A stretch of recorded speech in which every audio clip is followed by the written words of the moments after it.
Do you see me? I'm hidden here again. Your whispers found its way, calling me to stay.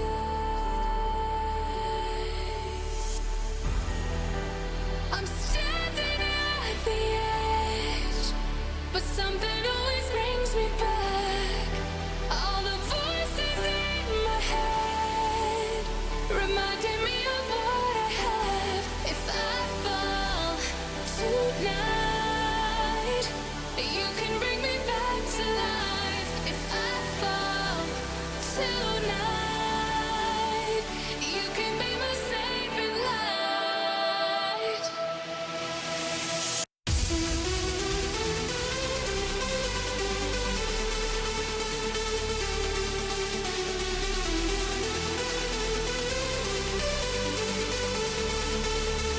You can be my saving light.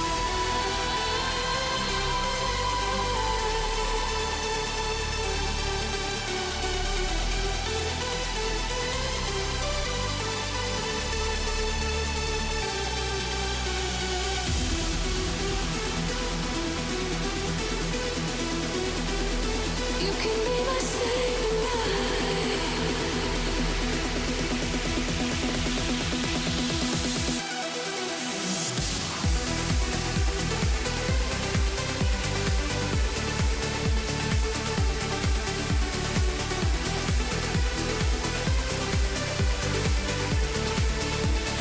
You can be my saving light.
sound again with the lyricals.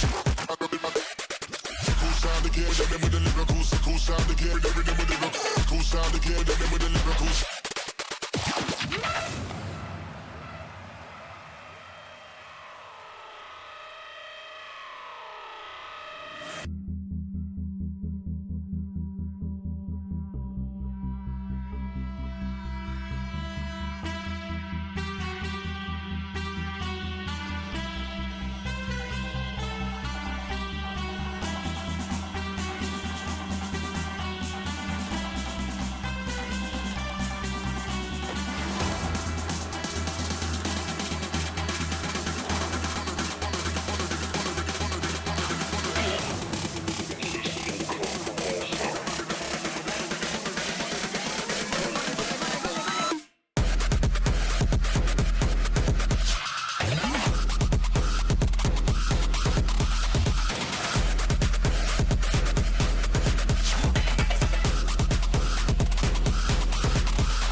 する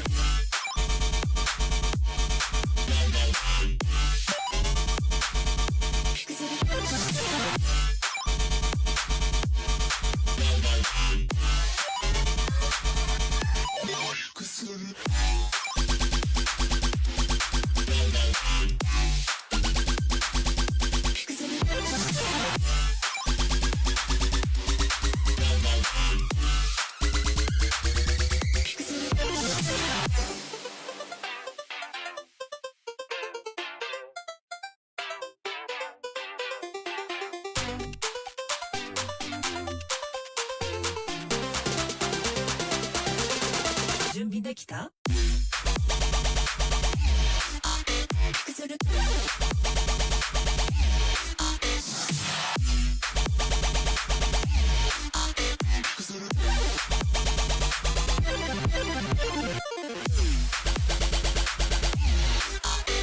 する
without you.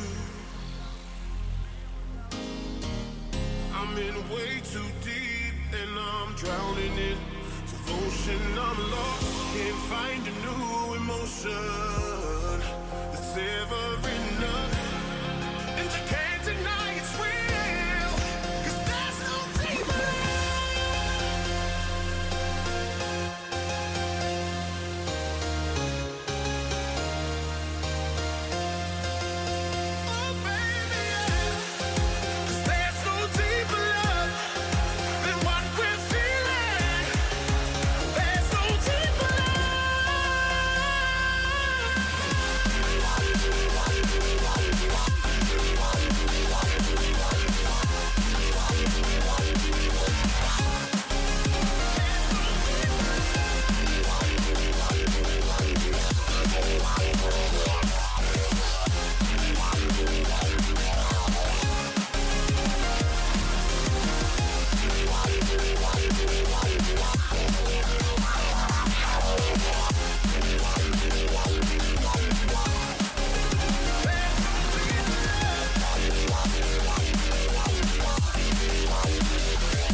start. I don't know where to go.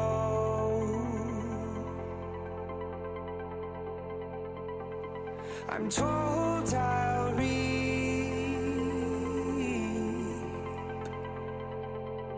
all of what I sow. These mistakes have no one else to blame. Said I could feel it when you left me here, left me here. Our emotions are one and the same. So come on over, we can persevere, persevere.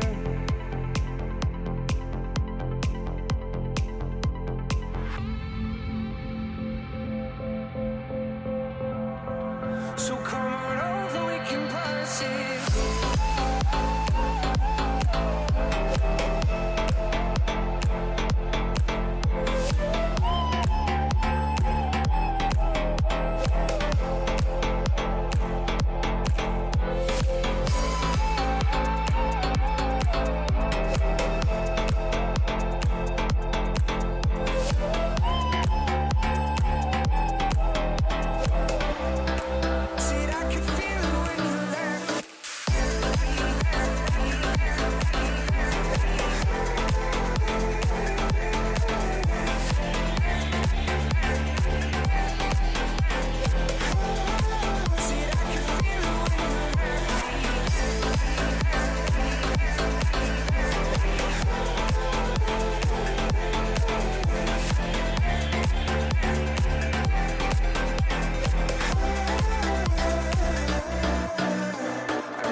Ladies and gentlemen, welcome to VGL Blitz North America. My name is Blueberries, and I'm joined by the awesome duo Dowsey and Forecourt Jester for today's matches. How's it going, guys?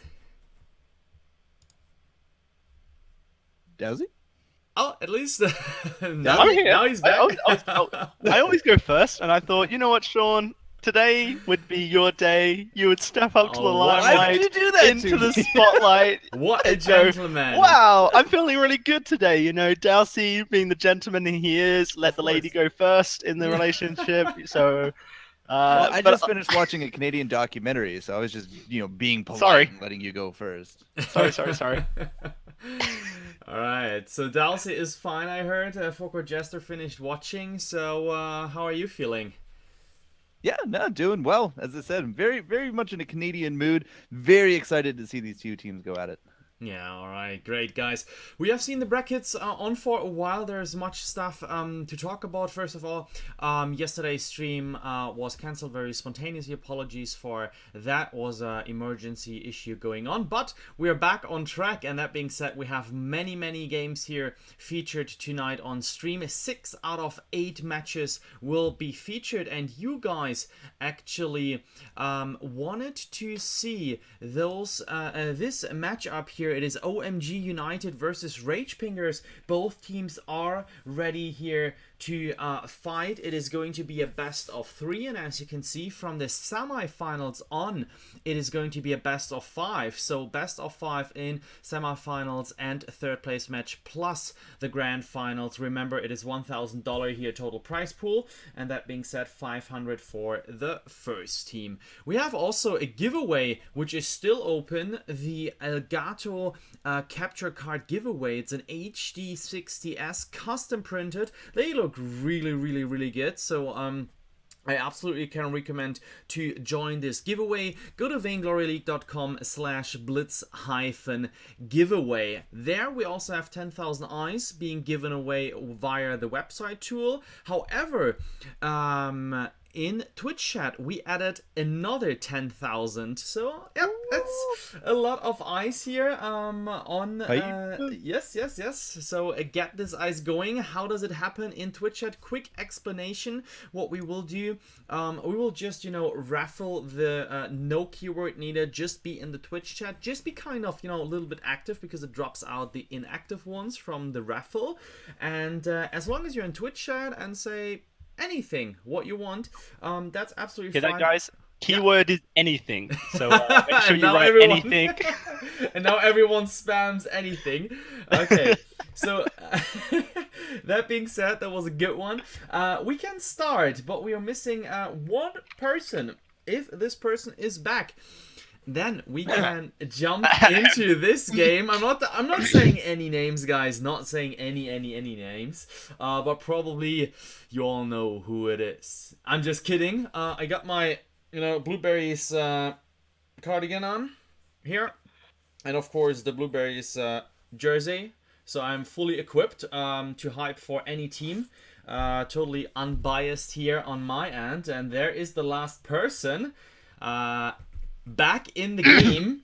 And that being said, we are ready for the game. We are ready for the draft. And I'm really excited about this one. It's going to be a best of 3. So that being said, the series might be very fast. However, when it comes to best of 5, those matches were getting really intense in Europe, weren't they, guys? Oh, they were getting very interesting, because let us not forget we're playing a Blitz tournament. It's blind pick, and we have a special rule with our drafting that you can only pick one hero once during your series. So by the time you got to game 5 in a best of 5, you played 12 different heroes, and Yeah. it's more than 12. I can't maths. It's 15 isn't maybe. it? Yeah. Yeah, makes sense. Well, of course, it's in Europe. It's kind of late, so I'm not playing Dowsey here for not being on point with the math. Gentlemen, we are loading That's into kind of the right, field. actually. By the time you get to game 5, you've played 12 heroes. My mind was in the right spot. So you're trying to pick your next lot of them, aren't you? I let you guys discuss this. We are on the fold and we have the team composition picked. Let me know which composition you like most for Court Jester and why. And with this, game number 1 starting here, OMG versus Rage Pingers. Good luck and have fun. Yeah, all right. So all that out of the way here, guys. Coming in, bringing a little bit of the hype to the OMG United crew because we have ourselves our first American Saw. Yeah, absolutely. It's going to be really interesting to see how snipers play it. When we saw in EU, it was weapon power, but here in North America, it's going to be a CP Saw, so expect a lot of damage coming out of that suppressive fire and then the stabs coming through. It's a back and forth brawl here for Court. Currently, it looks like there's going to be Rage Pingers just getting a little bit more of an advantage. Good death from above lands across everyone. And Epic Man's going to get himself chopped in half with that forward barrage. In fact, it was a auto attack, I think, secured in the end. So, first blood to the Rage Pingers. It was eventually a kill, definitely a little bit more long and drawn out. But we've seen the Sky and the Baron combo before. I'm not exactly hyped that we have ourselves that Crystal Sky. I really do think you need that burst, but there should be enough in the bank here for that kill, and they are going to pick that up. But Big Dog on this weapon Baron, he is going to be hitting hard. He's going to be hitting AoE style here, guys. And anytime that these guys clump up, anytime that OMG United try to cluster around that Finn, it's going to be painful. Yeah, so it's really interesting to see that we have a Catherine who is winning a game currently. Morris the Beast is on this Catherine, and currently she sits at a 26% win rate out of the games we've observed for Court. And of course, we're only 2 minutes into this Blitz. There's another 3 to go, plenty more points to be added to the scoreboard. It's too early to call the game yet, but if Morris goes in like that, it's not going to be easy. The Rage Pingers getting this fight turned back onto them. Snipers looking for the damage, but this CP Saw just can't quite lay it down. Thank goodness they have a weapon-powered Jewel. Jamar laying down the hurt with those Thunder Strikes. Yeah, he's making it rain with the Thunder Strikes right then and there, and almost picking up that second. Edyal and just not going to be going down here for the Rage Pingers, but with the pressure now alleviated, OMG United, they're going for that gold miner, and they will take the lead here 4-2. You said it's only 2 minutes into the game here, Dowsy, but it's almost like it's now past the halfway mark. These games last 5 minutes. We got an Echo coming out here for this Finn. Expect a double hook to be coming through, and if Big Dog wants to push, he is going to have to pay that price. Yeah, certainly. He has to get out instantly. Can't really be playing with death like that.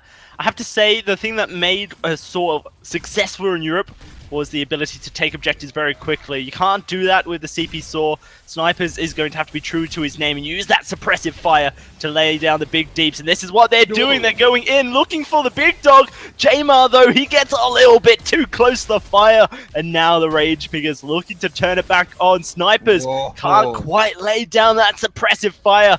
And will be Morris the Beast getting that kill eventually. 4-4 now, and Epic Man with an Eon cannon coming onto his face. Has to try and keep this turret alive, but it won't happen. 7-4 with that objective falling, and we're at that 1 minute 30 left in the game.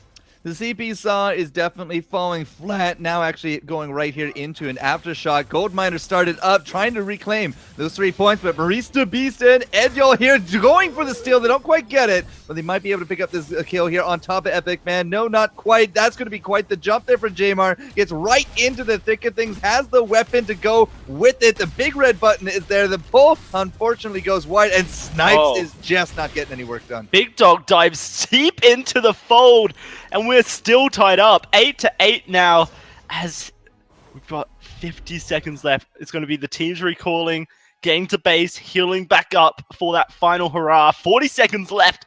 This game is balanced on a knife's edge. A lot of infusions to come through. A lot of crystal here. I mean, between Snipers there and Epic Man. Remember, he does have that pedal. Sorry, the Echo, not the pedal. And he does have himself that infusion on top of things as well. So he's going to be hitting just a little bit harder. And it's going to come down to first kill or gold mine. 20 seconds left to go. If we hit that overtime, it could be over in an instant. And look at these ultimates coming out. Death from above, Eon Cannon, and that is going to be the Rage Pingers getting that 1 kill necessary. Epic Man trying to pull everyone back, but it really just doesn't matter, as it is going to be Snipers falling. 2 points in the lead and a second left. Rage Pingers are going to get a victory, the first in this best of 3. And more importantly, at a tick next to Catherine's name.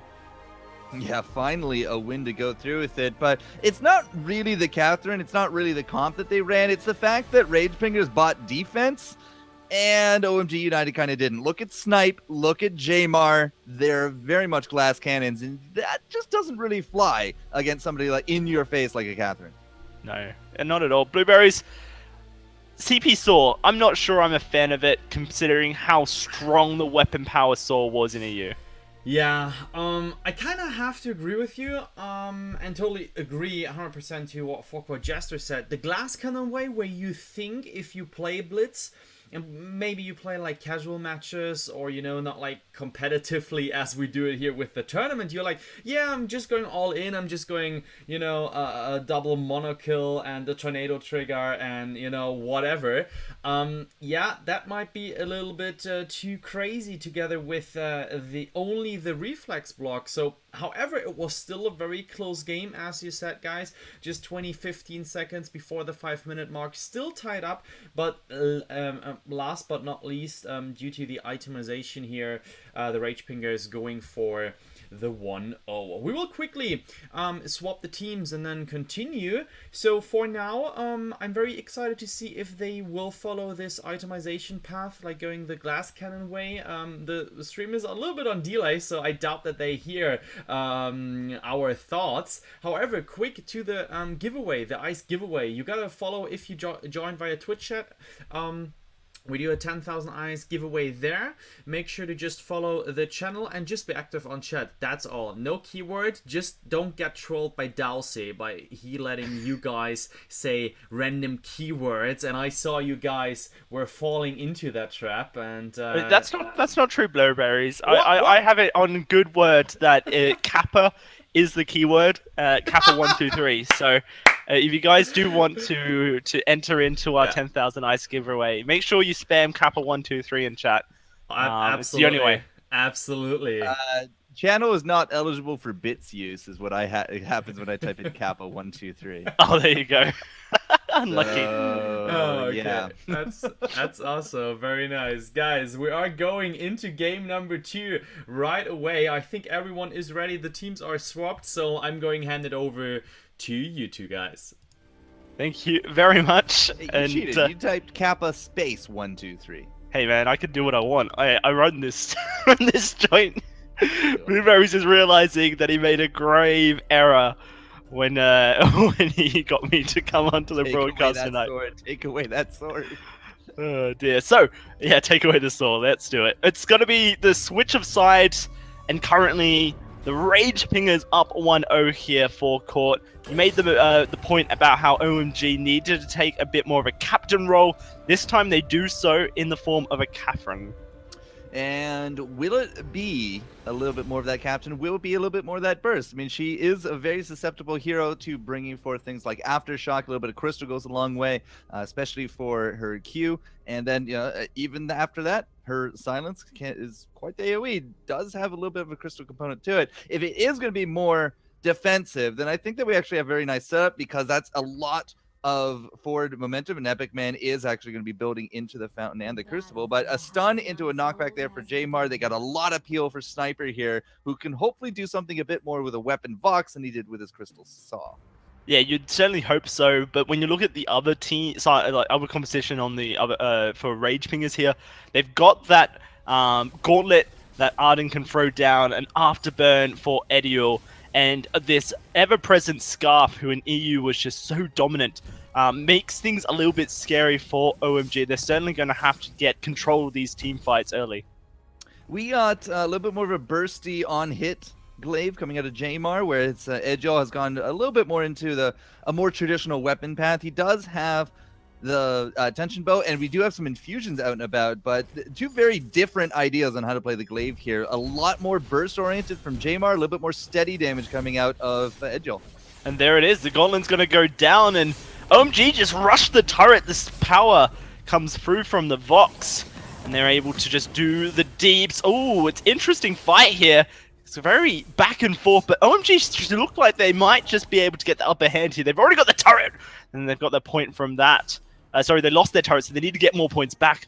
I have to apologize. It's starting to get late and my brain is starting to deteriorate. But Rage Pingers were able to just rush down that turret and really punish, I guess, the lack of defense or There was no forward lane defense. Yeah, Rage Fingers were, our OMGU was kind of off in the jungle. They were expecting a jungle fight. They were expecting somebody down here going shopping or perhaps a gold miner, right? And you can't really give up points like that very easily. I mean, 2 minutes to in, but we only got 3 minutes left in this match. OMGU possibly looking for something more here. Jamar is going to go in. Yeah, he's going to go in indeed, looking for the big engage. And that's going to be Edior finding the kill straight onto Jamar. So OMG seem to just be not on the same book, not on the same page here, and with Epic Man recalling, that means that there's not much snipers can do. Goldmine are going to be started up. Rage Ping has already got that advantage 3 points, and they're looking to push it to a 6-point advantage with that gold payout.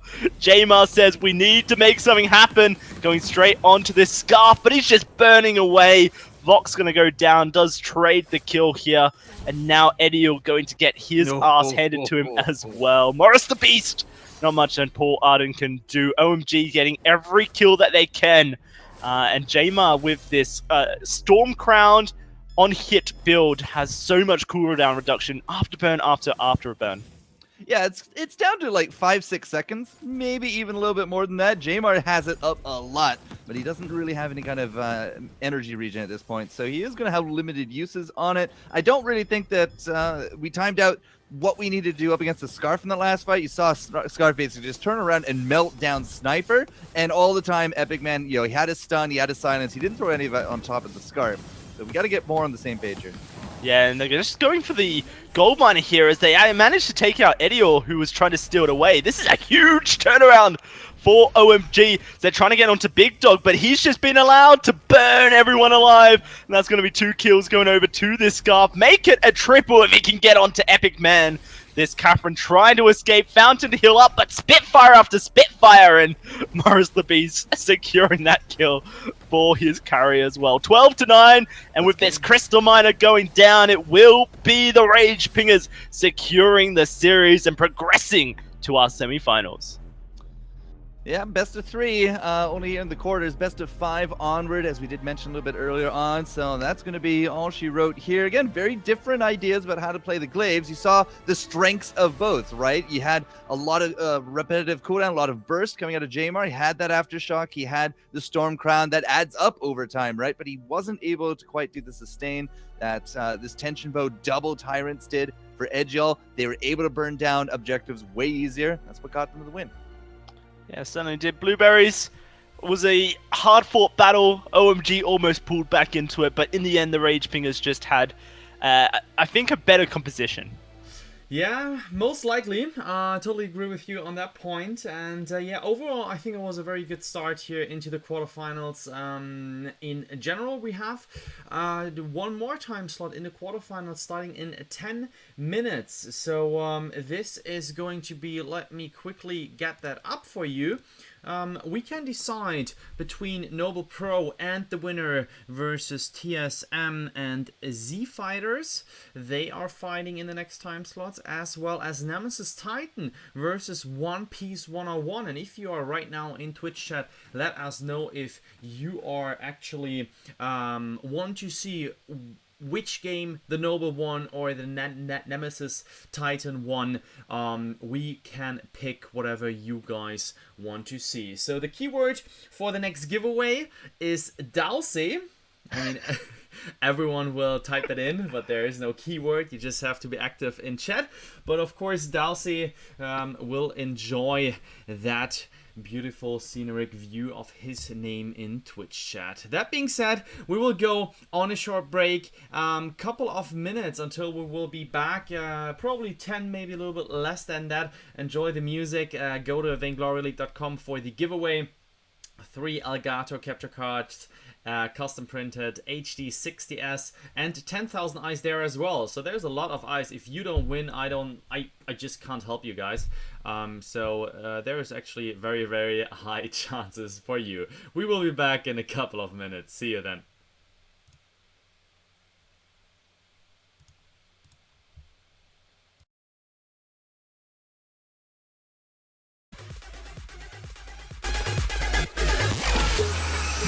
every week. You're the DJ for me. Try to rock that body. Still wear those sneaks. You here every week. You're the DJ for me.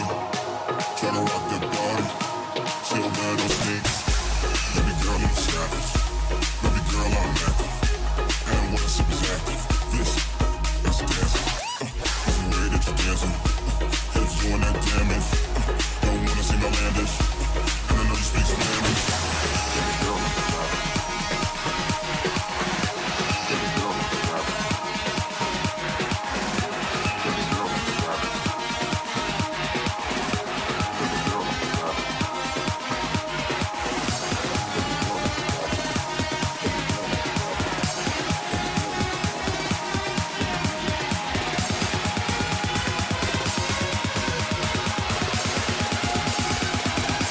Baby girl, I'm savage.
All the people from the front to the back. Party.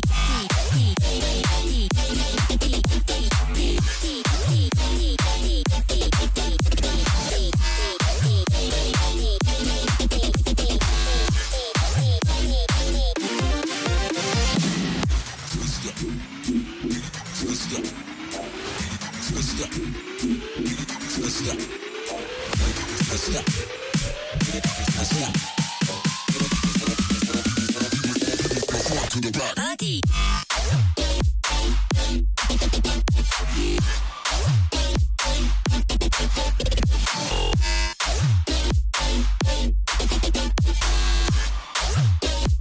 All the people from the front to the back. Party.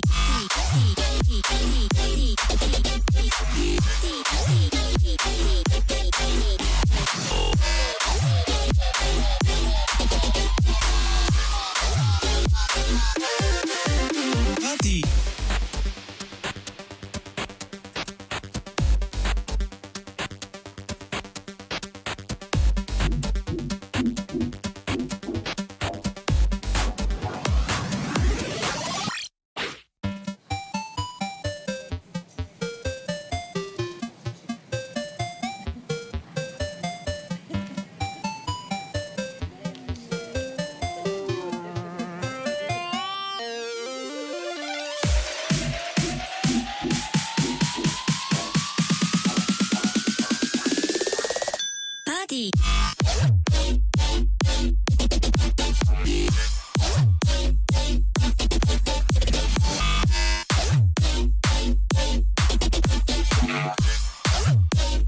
All the people from the front to the back. Party.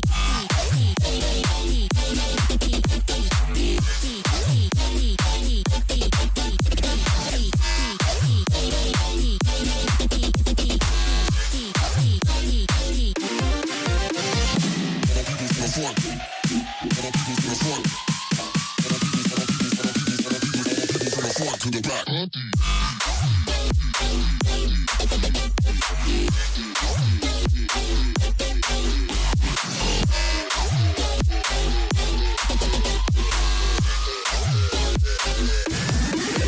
Party.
Welcome back, ladies and gentlemen. We are in the next time slot of the quarterfinals, and it is no one else who's going to play than Team Solo Mid featuring Best Chuck and a Von C and Flash X. They are going to face Noble Pro. It's going to be a top tier match. First time that we see those types of caliber in North America in the Blitz tournament, I'd say. What can we expect from the teams here coming into the match forecourt? Well, it's there's a lot of favorite picks that I want to say that we're going to see, but we've been all over the map when it comes to picks here in Blitz. And I mean, we've seen crystal versions of pretty much everybody, weapon versions of almost everybody. I mean, we've even seen Ozos in this game mode. You just don't see the breadth of hero depth that we typically do. Because this, we have that unique rule, right? So you got to keep playing more and more and more heroes. Now that we're in the best of fives, these guys are probably going to show us pretty much everything that they have under the sun. Yeah, most likely. Just to remember, this is quarterfinals, so it's still best of 3. We will see those exactly those things coming into starting from semifinals with a best of 5. Dalsy, my question to you: what would you like to see here in this matchup? I want to see more Idris. Okay. We got to see a lot of Idris in EU, mostly weapon power, but a little bit of crystal power. Being a hero that came out around the end of last season, we haven't seen too much competitive Idris yet. I think teams will start to pick him up as a laning choice in certain scenarios, possibly a jungle choice in competitive. I don't think he's going to be super popular, but I think this is a good time to just kind of show off the mechanical prowess that Idris kind of has to offer. All right, so we will see about this. Just waiting on the last player. It is Yazaru, so he should join the lobby any second from now, hopefully. While we do this, we still advertise, of course, the giveaway, which is going on, the 3 capture cards, the 10,000 eyes with this, and the 10,000 eyes on Twitch chat. So make sure to grab some eyes. It's 500 eyes each giveaway. So we have 20 winners from the website who get eyes, and then we have 20 winners from Twitch chat who get eyes, and 3 winners we will announce tomorrow who get the Elgato cards. It must be from North America though, due to shipping Dowsy restrictions. No winning Dowsy. No winning Dowsy. No, that's just the Elgato. I can still win some Twitch chat ice. Or I already did win, didn't I? Blueberries. That was well, yeah, I saw that, but I think I was kind of not going with the right conditions. Although people would say rigged, but that's of course nothing I would ever say. So they say he is online, however he is not online for me. Oh, I know what that is. I know how to fix that one. Yeah, I mean, I don't want to comment on that, to be honest. It's something you said. I'm not going to put you in that spot. So, yeah, while we wait for that one, let us know if you guys in chat from wherever you're watching, we're streaming to multiple platforms right now, if you do enjoy Blitz. If so, why do you think Blitz can maintain as a competitive mode, or not? I mean, of course, it is kind of a very casual like tournament what we're doing here. I think it's kind of cool for casual teams, but also now that bigger organizations like Noble and TSM and so forth, they all joined this tournament. It's kind of interesting to get like a feeling from the broader audience. So I'm really excited to have your thoughts on that. Make sure to post your thoughts on the Twitch chat. So maybe we will have the one or the other Blitz tournament coming into the future. We are ready with this matchup. Everyone is here, and that being said, I'm not going to talk for too long. I'm just going to throw it over to you guys. Have fun. Quarterfinals number 2, Noble Pro versus TSM. Thank you very much. And Forecourt, before we get too deep into analysis, I think one thing that kind of surprised me was that the big teams in EU, they weren't playing Blitz, were they? They were just trying to play normal, standard, competitive, picking competitive picks. And that kind of became a bit of a problem because they had teams who would come in with just Blitz-orientated compositions stomping the floor. it's just like taking your mechanical skills into a different game. Yes, you have something of the mechanics all down, but there's these little nooks and crannies and nuances that you're not really that familiar with. And it's the same thing here. I see it all the time in Battle Royale as well. And a lot of this is, again, going to be really dependent on your team. In a big normal match, right, you got the lane, you got the jungle, maybe some 2v2, some 1v2, some ganks here and there. No, you really need to be just kind of everyone together, bring the full power to bear, and then just take out your opponents as quick as you can. And we did see some adapting at the end of the EU. I think that NA is very team fight oriented. We haven't really seen too many strategies up against, farming out the jungle, farming out crystal miners, gold miners, solo done. So yeah, like it's really is a little different than just a normal game. Yeah, certainly is. And so here we go. It's going to be this first game of the series between Team Solo Mid and Noble Pro. You do see the Moonlight coming out for Mooncloak, in fact, for Noble Pro, but a lot of scout traps set up immediately by Flash X to counter it. Good awareness of the flicker ult and the fact that you spawn in level 9, 6,000 gold, you get straight into the fight. Oh no! Yasuo just used his burst of judgment on nothing. What a misclick. Whoops. So yeah, we do actually have, that the little moonlight shadows of Flicker. We do have that glaive and that adagio, and well, no verse, that's fine enough, but a steal is going to be good. Von C, the alpha god. Chuck here on top of that Ringo. We got a pause coming through because Flash X is on that Catherine. We just had to pause to say that. Don't know why, but I'm sure Blueberries has the answer. Yeah, I hope I might have the answer, because Yazaru wasn't moving for quite a long time, and that was looking not as supposed to be. So since we have the option to pause here, I made the decision to pause, and hopefully he can just reboot the device or whatever is needed to get back into the game. And of course that might get them, I don't want to say a little bit back, but it is a very short game mode, so hopefully everything is fine with his connection.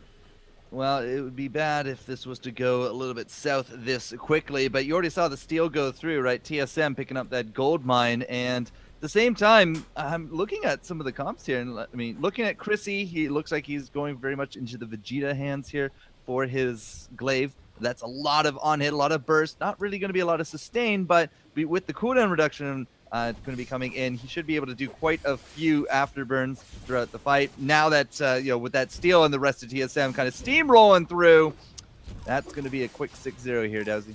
Yeah, it is going to be very quickly. Make it a 9-0 as TSM are just going to continue the steamroll. I don't believe Yasuo quite reconnected there, and if we have a quick look at him, yeah, he's sitting on the base. So some connection issues for Noble. Is very unfortunate. I feel like when you've used your Verse of Judgment by mistake, maybe you just rage quit and go into the next game. No, that might just be me in my Blitz tournaments. Well, yeah, I'm just giving him another minute or something. I mean, of course, the game mode is so quick, and we're already 9-0. I highly doubt that Noble Pro might come back from this, and of course, the rules say, since we have the Challenger Series as a general rule set, and then off top on this rule set, a little bit special rules, like you already said earlier.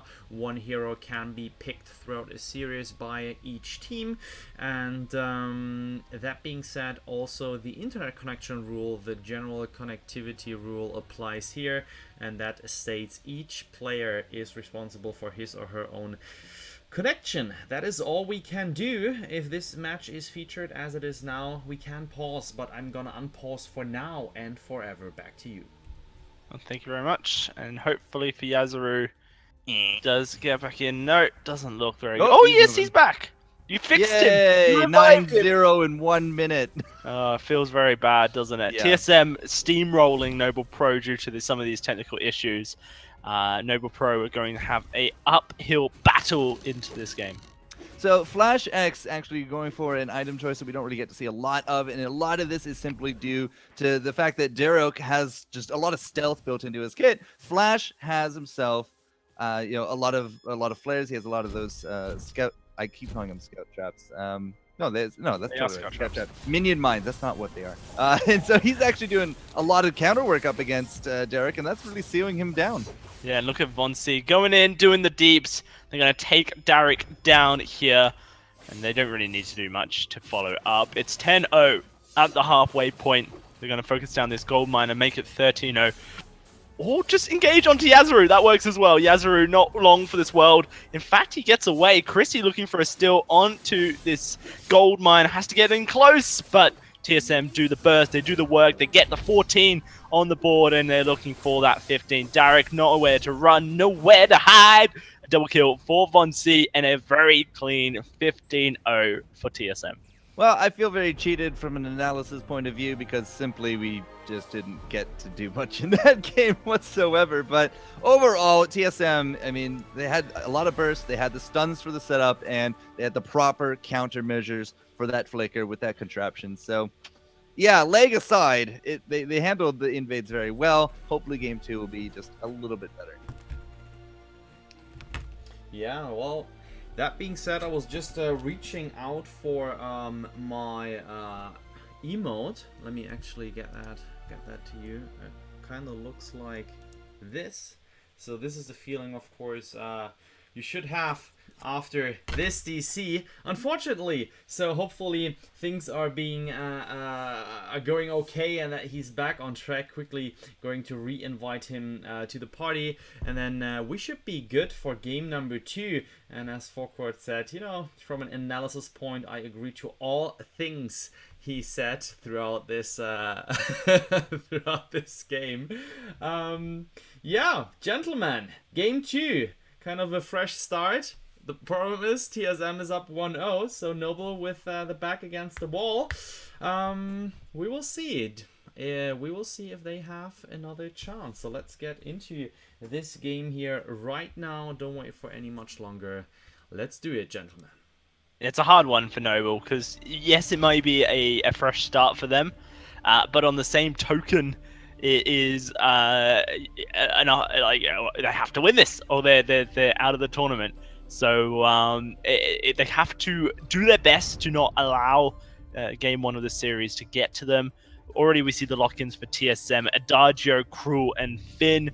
Noble looking like they want to lock in a Catherine, Vox, and Sky being hovered by Chrissy. We'll see if that one gets pulled in, and in fact it does.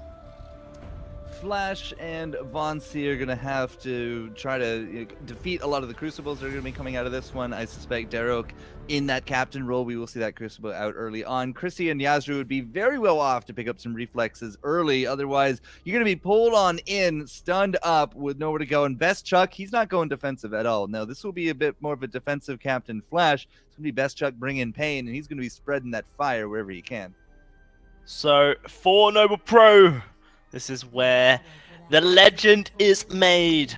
They went down in the first game 15-0 due to some lag issues on Yazru. Perhaps this is a chance for them to come back. TSM starting off in their jungle here, looking for the experience. Best Chuck on these backs and Von C as well, just spreading it all out, trying to get that level 10 very quickly so that they can go for an extra fight, go in and get some more damage on their opponents. There it is, level 10 on Best Chuck, a charge on in. The turret's already at half health, Death from Above has been used on it, and Von C running straight onto the back line, but he takes so much damage, and it's not being traded back.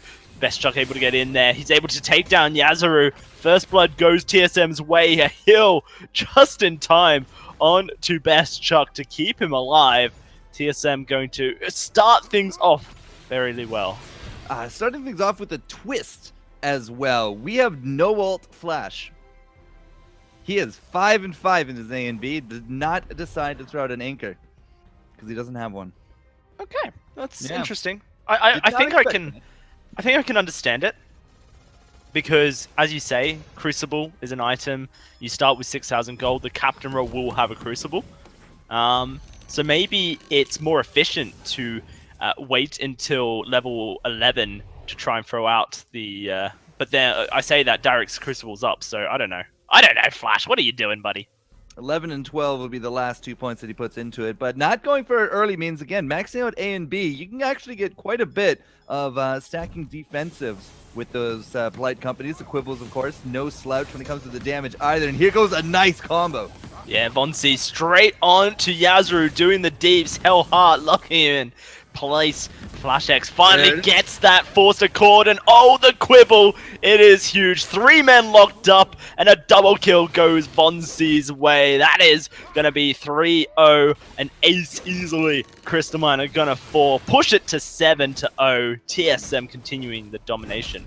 And Chuck up in lane is immediately split out, looking to get some damage there as well. So Crystal Miner and the turret combo could actually lead us into 10 and zip, but it's well, at least a live for now. Noble Pro, they think that they got blood in the water here with Best Chuck, but who's getting baited in? Yeah, it's gonna be them. Polite Company keeps Best Chuck alive just long enough to allow for the kill to go through, and now Vonsi in lane can start trading the damage onto Yazru.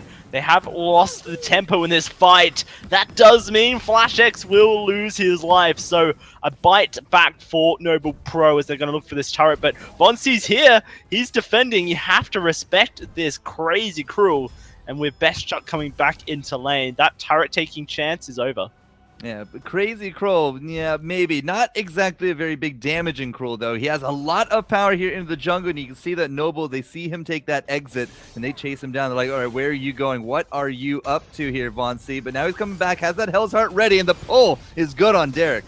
Yeah, Hell's Heart onto the sky. Chrissy gonna be in trouble, as is Yazuru, as Derek's just trying to escape at this point. Death from above, not gonna connect, and Best Chuck is just burning through these enemies. The turret will fall 12-2, a minute and 20 seconds left in this game, and only 2 more points necessary for TSM to take the victory here over Noble Pro. They're going to turn their eyes to this gold miner, and Noble Pro, they need to make a crazy, miraculous play to stay in this game. Yazuru coming down, looking for the steal, but it won't connect, and that's TSM securing their quarterfinal series forecourt, heading into the semis. Didn't even get to the Aftershock available here from the Crow, but that is what we do like to see a little bit. You have to really luck out with the blind picks, but having a lot of threat, not only in the lane or in the fights, but also in the jungle, keeps your opponents really on their toes. They had to keep tabs on Crow at all times, and still it's only Flash picking up Contraptions, right? Back-to-back games, Contraption is the only one across 2 regions to do it. At least that I can recall. We didn't see really hide nor hair of Scout Traps or Vision coming out of Noble Pro, and ultimately, like 16-2, they're done.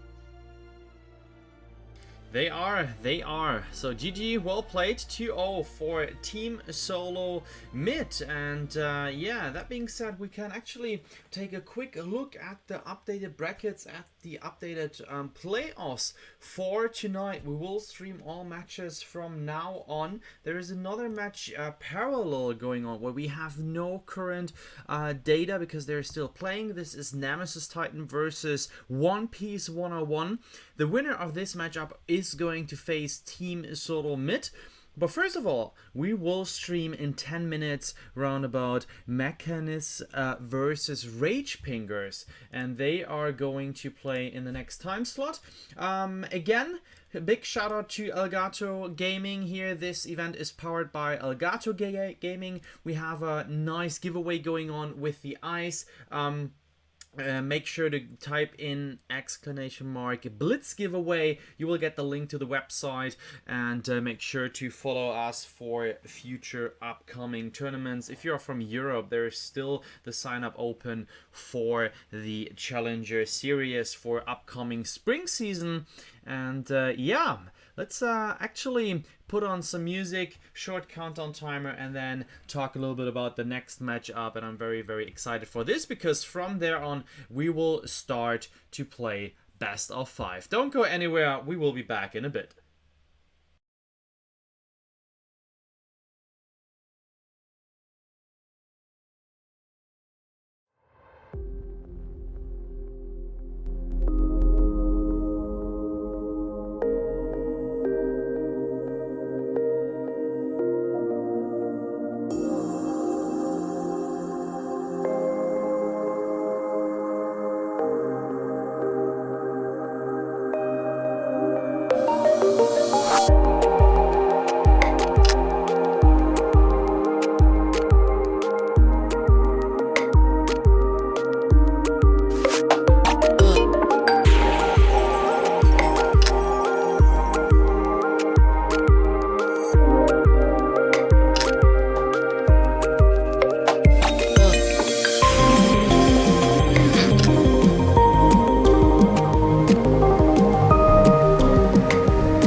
Welcome back, ladies and gentlemen. We reached the other semi-final, and well, the first one. We are going into best of 5 series right now with the first featured game, Maracas versus Team Rage Pinger. So we talked a little bit about this beforehand, Dulce. You know, now that we come into a best of 5, we saw at least in Europe some different kind of games. Like, how were they actually different from a best of 3? From your perspective? Well, so we had some games in Europe go to best of 5, and often teams, they come into Blitz with pre-made compositions, especially Lemon and Lime, who ended up winning the European tournament. They had specific compositions that they ran almost every series if they were able to, and so you get to this stage where you've drafted, okay, well, these heroes are going to work great in Blitz. Maybe we draft a specific composition like the Amigos did. The Amigos on tour, they had a specific composition that they wanted to run every game. Or maybe you just have certain heroes that you say, hey, these are strong in Blitz and we can play them in this way. But once you start hitting that game 4, that game 5, you've reached really deep into your hero pool. You're playing your 4th best hero, or maybe your 5th best hero, or maybe you're playing a hero that you don't have that much experience on at all. And so it makes things a little bit more difficult for teams to be as, I guess, strong. And then Forecourt and I, we had this discussion. Well, do you pick your strong heroes for game 1? Or do you pick them in game 4 and game 5 when you're wanting to get that advantage over your opponent? Absolutely. So yeah, I think it's a good point, and I'm really excited to see how this best of 5 is going to turn out here. We are jumping into the draft. It's of course the regular blind pick, but we are used to say draft here, so we keep it kind of a draft system because there is a rule which prohibits certain picks after match number 1. And with this Forecourt, Jester, and Dulce with Maracas versus Team Rage Pingers. So I guess I'm supposed to lead on that one. I get it, Dowsy. You're trying to out-polite me again, but good on you, sir. I picked it up this time. Well done. Rage Fingers have their comp now figured out here. Maracas? I hope I'm saying that right. Maracas? They're kind of taking their time. Yeah. They're hovering Finn, hovering Saw. Not quite sure what they want, but that's the discussion that they're doing. They're having a discussion about what they want to play here, based on, I guess, what has been successful. They do end up locking in a Weapon Power Saw, CP Glaive, and that Finn in the captain role, which I can see being a fairly strong composition. Saw, if played correctly, could just completely take out the neutral objectives. Well, it might work, might not. Definitely the Crystal Saw kind of fell flat a bit earlier on, and he is actually going into that weapon. We don't have a Finn, but we do have that Arden. You can already see some reflexes being picked up across the board. Big Dog picking up his because he does not want to deal with the Finn on the other side, but on blue, Sanjo does not want to deal with that Vanguard whatsoever. So a little bit of weapon, a little bit of crystal on both sides. Doesn't really look like it's going to be much of a double of anything, and a little bit of damage going a long way so far, but no deaths. Look at that. There it is. The big pull in. Gauntlet goes down to try and stop the fight from being re-engaged. Eon Cannon going to hit onto most people, but this Saw is just completely untouched. Anna Mercy trying to go in, trying to find the kills. Not quite going to get the kill there. Has to sneak back on out. Snooper sneaky like. No deaths. It's been a very interesting back and forth between these two teams.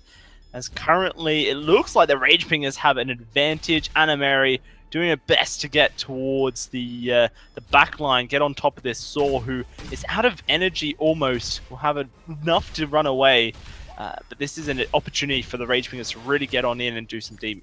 Sanjo will still be able to do some big damage when it comes to sustain, but really just kind of coming down to the end of it. And finally, that kill is going to go through there. Sanjo, not really much of that one. In fact, they lost out that Glaive who initiated everything. The Big Dog is able to get so much work done, whereas Saw needs to kind of stand still, build up stacks, or throw out the suppressing fire. Big Dog with this weapon Baron, he's very much more mobile And I feel like he's a lot more responsive when it comes to a lot of these team fights. Because of his responsiveness, we were able to take home that first kill. But yeah, almost 2 minutes in, it's 1-0. We finally have a death on board. By all things considered, it's a slow match.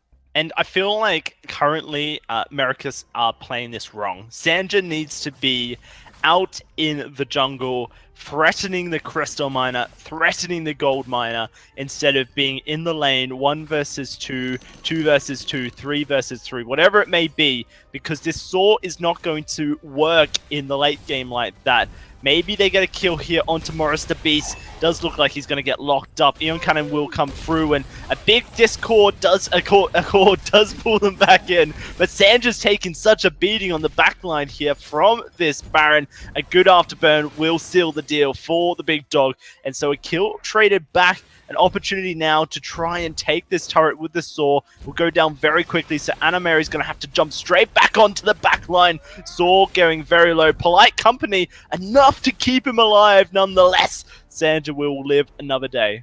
I'm actually more surprised that Marista Beast did live through it. Anna Marie, where was she all this time? We had such a big push, a lot of fighting, and she just kind of comes out of the jungle when the tower is finally under attack, right? So what was she doing? Wasn't getting a gold miner, wasn't getting a crystal, neither, even though she does sort of have actually a build set for it. Her and Seiyoku, actually very similar when it comes to their build paths, although we do actually bring forth a second fountain here to the fights for Mara, but 1-1, a minute and a half left to go here, Dowsy. And again, like for the comps, I'm actually rather surprised that there's not more death.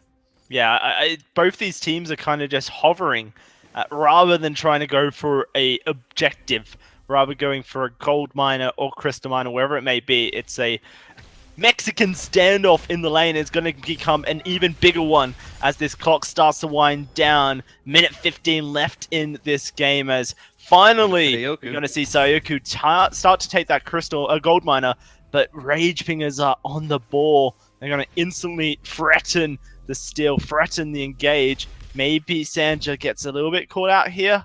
Now the Saw's able to escape. A minute left for court. What is going to happen? Yeah, still back and forth. A little bit more pressure on top of the gold miner. You saw Spectreek just kind of going right through the bush, trying to take away the vision that we have here. 45 seconds. Gold miner bout down half. The team of Mara is not here. Sanjo's so slow to get to it. Could be a disaster. Yeah, Cortland gonna go down, locks up Sanja, but he's able to walk away. He's taking so much damage. Big Dog laying down the pain. Gold Miner gonna get pulled on into the middle of the fight, and it's stolen by Mara. 4-2. The double kill comes in, and there's only 20 seconds left. Seiju needs to protect this turret. He needs to secure the kills. He needs to keep it alive for his team, but he will not be able to. 12 seconds, 6-4, and Mara need to charge down the lane and secure something. Reflex block, Anna Mary going in, and death will seal the deal. The cord flies out in cinematic fashion, but it is the Rage Fingers who pick up game one. I mean, you can only coast so much in this game. Once that last minute hits and you need those points, you got to get something done. And I'm actually rather surprised that Seiyoku didn't need, but Seiyoku's the one that kind of pulled the trigger on the gold mine. If for this, I would have wanted to see the Saw already down in that jungle, kiting back that gold miner, because we just didn't have the build for the glaive to do it. Anna Marie might have been able to get it done a little bit easier with the Taka, with a little bit more of the build-up, but Seiyoku, I just don't think that was the right call from him. Yeah, and Sanja was laning with Saw, which is what you expect from a Saw in an average game. But where we saw Saw be successful in Blitz is when it's played threatening the jungle camps, threatening the gold miner, threatening the crystal miner, because it can take them so quickly by itself. You send 2 other people into the lane, and they threaten the turret, makes things very easy. Blueberries, that was a very slow match. Yeah. Definitely heated up towards the end. Absolutely, it was. I mean, I can't recall if we ever had a match where it was 1-1 until like half a minute, like 4:30. 30 seconds until the 5-minute mark. Absolutely crazy game. And as we actually take a short look back here at the itemization, I absolutely like the big dog's play here with the Baron in the last team fight. Maybe the very important fact, together with Maurice the Beast, who put the gauntlet right on the stun here from the enemy. I think it was kind of like Glaive or Saw got stunned there immediately, so the big dog jumping there, approaching, you saw the big crit numbers, taking the carry down. So that was actually really nice. I absolutely like this team fight, and I think it was kind of a good start for a best of 5 series. We will swap the teams, and then we will jump right into game number 2. And remember, the very important rule: once your team picked a certain hero, this hero is not allowed to be picked by your team again. That means the composition who the teams picked now, they are entirely banned for their teams. It's a rule which is just affecting your own team, not the opponent. So this is also very important to point out. So there is no this traditional ban and draft system going on where you ban a hero and this hero is banned for both sides. It was kind of a spontaneous thing to come up with this rule, but I think it's very interesting, and I of course would like to have some feedback from you guys there. What other rules do you want to see in Blitz if we were to host another Blitz tournament? Enough talk, we are going back here into game number 2 with Maracas versus Rage Pingers, and I'm gonna hand it over to you, both gentle and beautiful boys, Forecourt Jester and Dowsey. Wow, I don't know what's going on in Blueberry's mind, Forecourt, but we do have a game coming on up for us. It will be game 2 of this series, and for Mera, they're going to have to fight back. I want to see a little bit more action, personally. It's those 4 AM jitters getting to them. Don't worry about it, guys, too much. But game number 2 coming in, and again, like, you cannot go back to some of those heroes. This is actually, I think, better for Rage Pingers because they've already now used Taka. Taka got a win. They don't have to worry about him anymore, but now they can move on into something a bit bigger, a bit better. We didn't get to see a lot of Taka throughout, and I don't really think that Anna Marie really was like a dominant force. It's not against her. It's just I just don't think Taka really lends himself to this game mode just at all, in my personal opinion. So game number 2, we do got the builds coming in. It is going to be another Arden. So the last time you're going to see him here in this best of 5, Spectrique is going to be rocking him here. But Alpha and Ringo, this is what TSM just pulled out last round. Yeah, it is. And the Alpha has the ability to just completely blow up a team fight. If it goes their way, it's going to be huge. So keep your eyes on the Alpha. Seiyoku diving into the backline, going down this Stormcrown build again. Really interesting thing, Maracas were looking for a fight in the jungle. They're looking for a massive flank here, but their turret is almost at half health. They're going to have to get in quickly before this turret goes down. Already they've given 3 points up, and they will. 3 points going to go over. Big Dog, just one more auto attack would do it. That is the turret falling. Rage Pingers with the advantage, and most of them are going to escape here. And then they're going to kill Ringo. Senja out of possession. Morris the Beast staying alive, as he is the real beast. They are going to get one back here, Maracas. The Big Dog just trying to escape the incoming threat. Oh, the Prime Directive doesn't quite connect, but I think they will be able to secure the kill nonetheless. 4-2. I want to say that's a mistake from Maris. Well, the fight for sure. It was a very strange opener. Yes, they were able to solidly finish it out, but they did give up that turret. That's a big thing. But they are now able to redeem themselves with this gold mine here as well. It does put them in the lead, so might be messy, but overall, the results were there. They were able to maintain control of the mid after pushing back the Rage Pingers. And ultimately, I would not want to see them kind of do that kind of flank again. But in this case, you know, with that Finn, he's big, he's slow. Same here with this Lance. They had really good targets for it. They're going in for the fight. Hisandra's going to throw that Hellfire Brew, but he just gets pulled in with the Forced Accord. Versa Judgment going to burst down the ones on the fight. And this Alpha not quite able to get into position. Popped before the ult can go down. He is going to reboot, come back in, looking for some fight. A fountain to keep them alive. Sage is still going at it. Shield, Vanguard, can he get any more is the question as he goes on to the Big Dog. Crystal Miner, the real MVP, as Xandra going to come back in. Oh my gosh, Mera turning the fight around, and there's nothing Rage Pingers could do. the boots coming out at the end. You said it right there. Crystal Miner MVP. That 4v3 working out in spades here for Mara, and that's now 11 points up on the board, up against that 5. Looking for some infusions here from Ragepingers. They're trying to stop the gap a little bit when it comes to the power between these guys. Another contraption. Today's just the day of contraptions from these captains. It's now going to be Spectreek. Actually, he's gone home. He's picked that up there as well. So in terms of just the utility, with 11 points in the bag, we can throw down all the vision, and Ragepingers are going to have very little up their sleeve. Well, it is 2 minutes left in this game, and a 6-point advantage here for Americus. We'll have to see if the Ragepingers can get any more points on the board, as they're going to try and focus down this tier 2 turret. Spectreek has different plans in mind, as at the moment, Seiju is just taking down the turret. They're engaging a fight taking down the gold miner, whilst Merit is trying to defend the turret with the gauntlet. This is a very interesting play, but it's going to pay off. One more kill will secure them the advantage here. And in fact, they're not even looking for the kill. They're looking for the Crystal Miner. Alpha taking it all by herself. Half health. Here comes Ragepingers, but are they too far away? I fear that they may be here. This is going to be the Crystal Miner falling, unless Big Dog has something to do about it. He does miss that impale, and so game over. Mericus just playing an objective game, and the Ragepingers were caught out.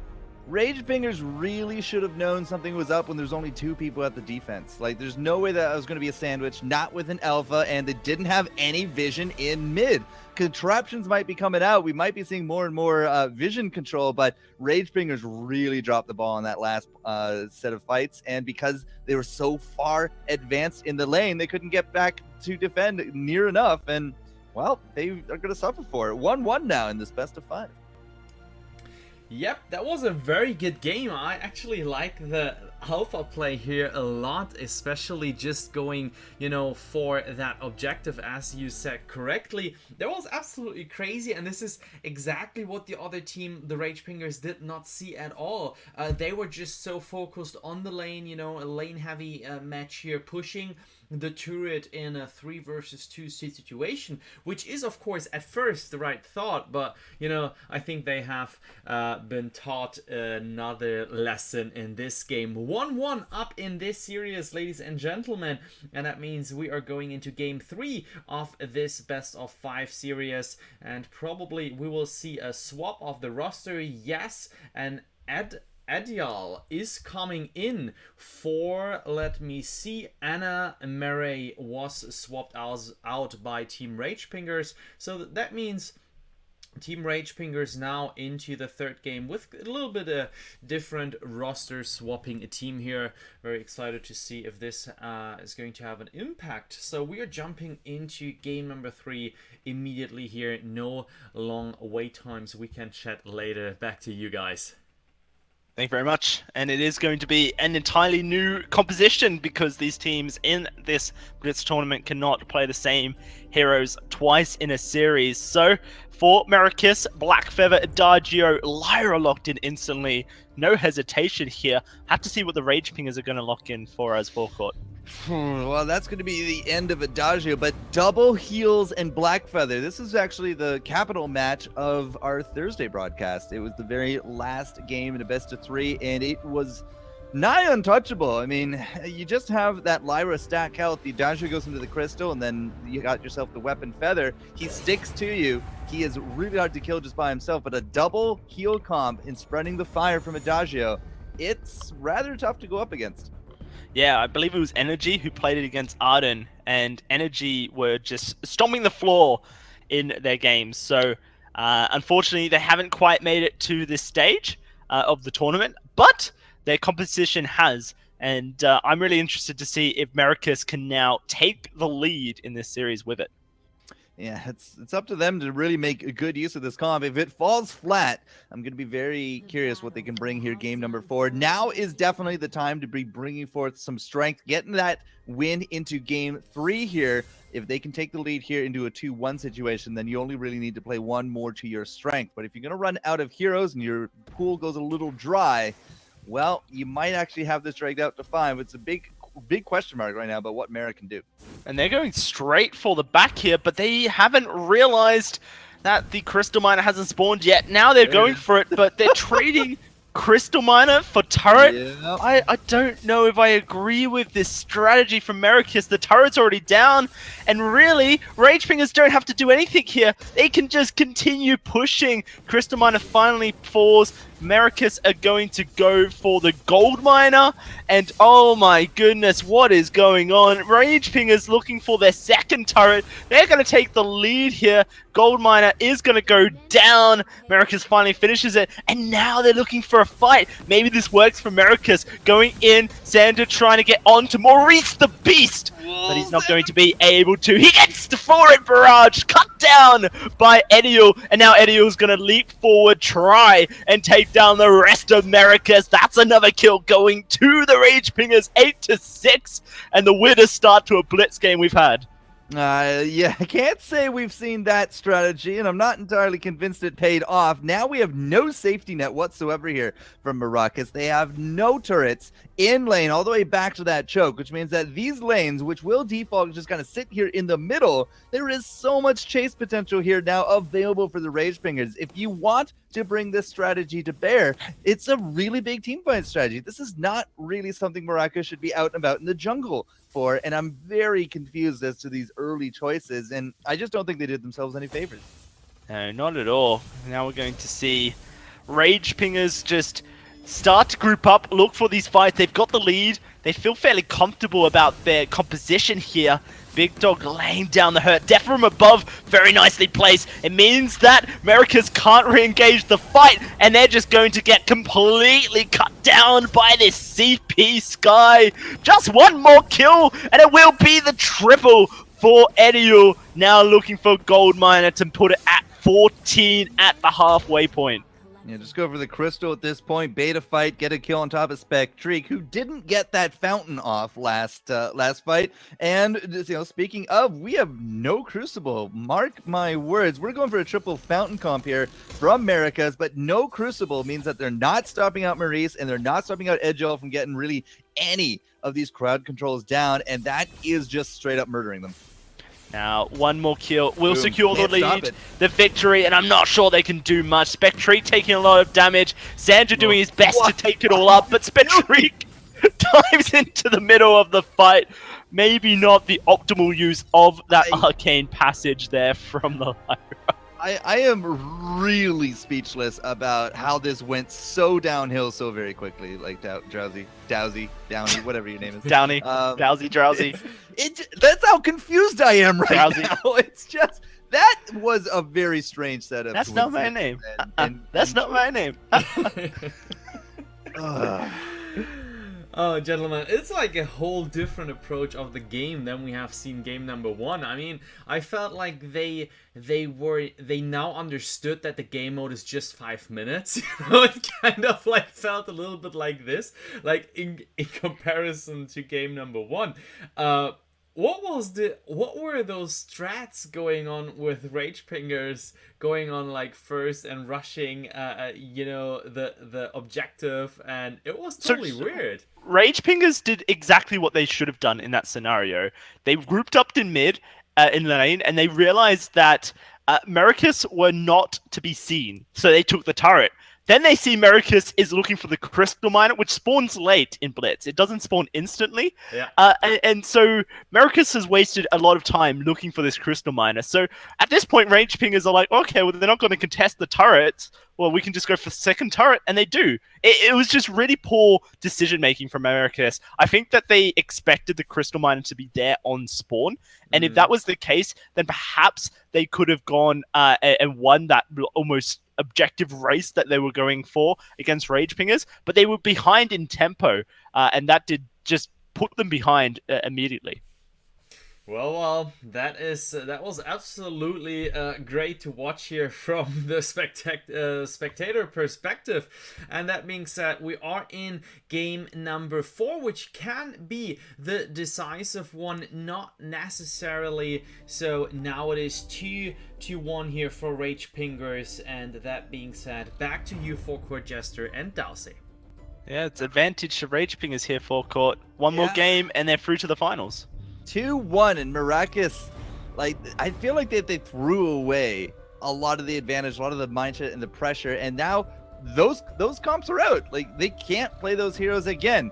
We might get to see something of the similar nature here for Rage Pingers, although they can't play the Adagio. And by the way, with that win, that's another win for Catherine, which I think was still very much undeserved. But again, Miraculous throwing it to the wind. I will get over it, I swear. Gwen coming into this with a Fortress. We saw a lot of Fortress spam, a little bit of Crystal and cooldown for his puppies to come out. The Attack of the Pack is a great scouting tool, can easily let you know where your opponents are.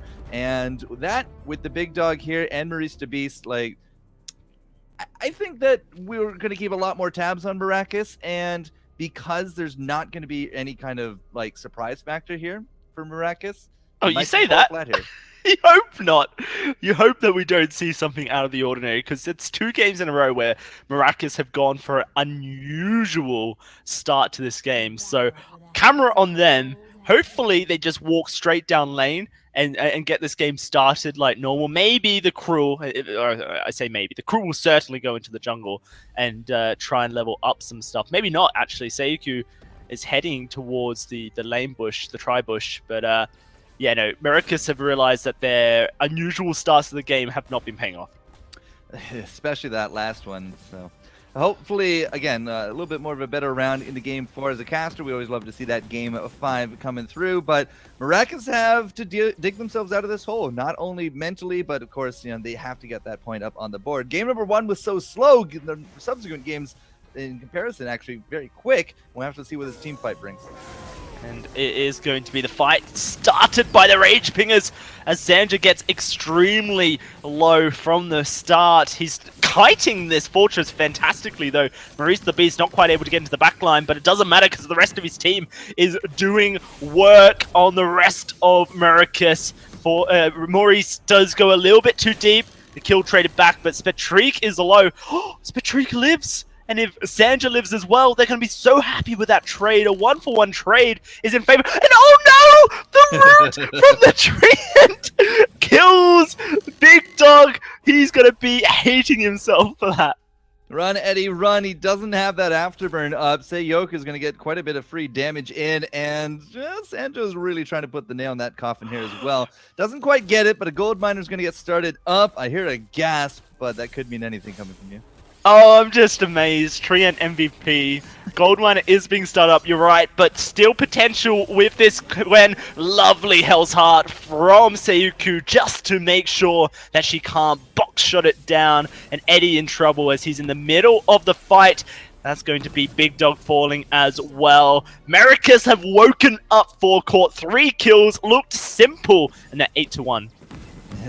It's a complete 180. Compared to what we just saw. 8-1, and now picking up this turret to boot. That will be just all ones, 1-11.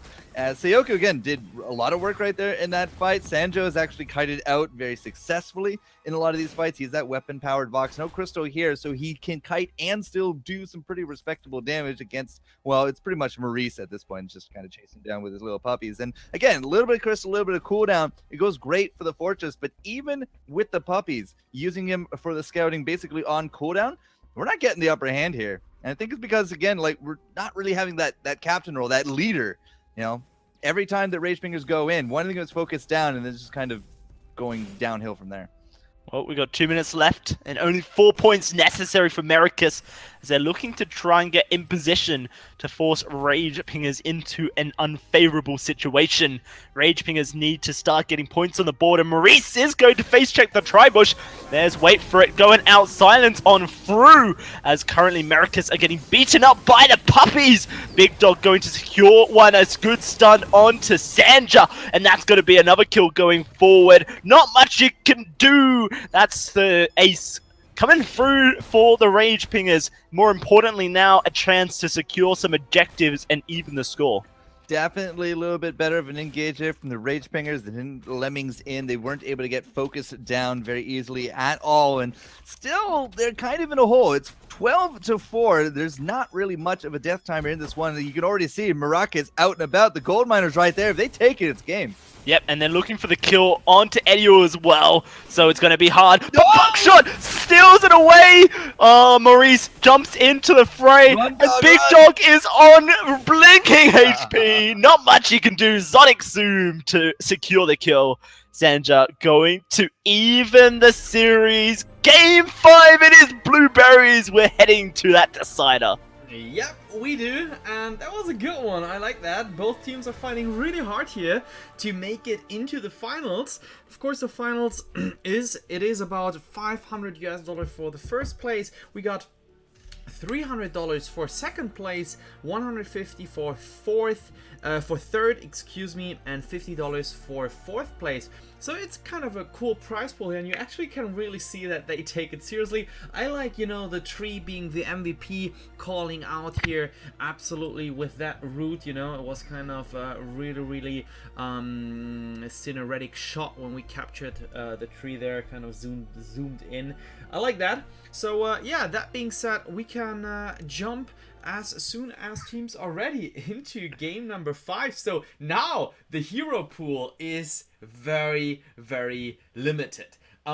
It's going to be very interesting because both teams, they get put into a situation where they have to say, all right, what did we pick, what is left, and what makes the most sense? And then of course think, what did the other team pick, what do they still have open, and maybe, you know, then try to like do some mind games on the counter picks or the, you know, better choices. I don't want to be in their situation. So Dowsey, do you have anything as a recommendations or recommendation for those teams here?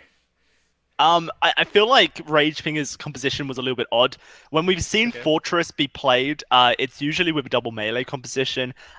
Typically Idris, Taka, Glaive, just anything that can get onto the face of the opponents, but needs that extra speed boost. And so Rage Pingers, now that the Fortress is down, they can't really change that one up. But I want to see a little bit more coordination coming out of the compositions, considering how they're going to play it, because, you know, Gwen is great when you can fight against melee heroes, but Vox is not melee. He's got fantastic range. He's able to get into the fight, do some work. So I don't know. I feel like Rage Fingers didn't really consider their composition.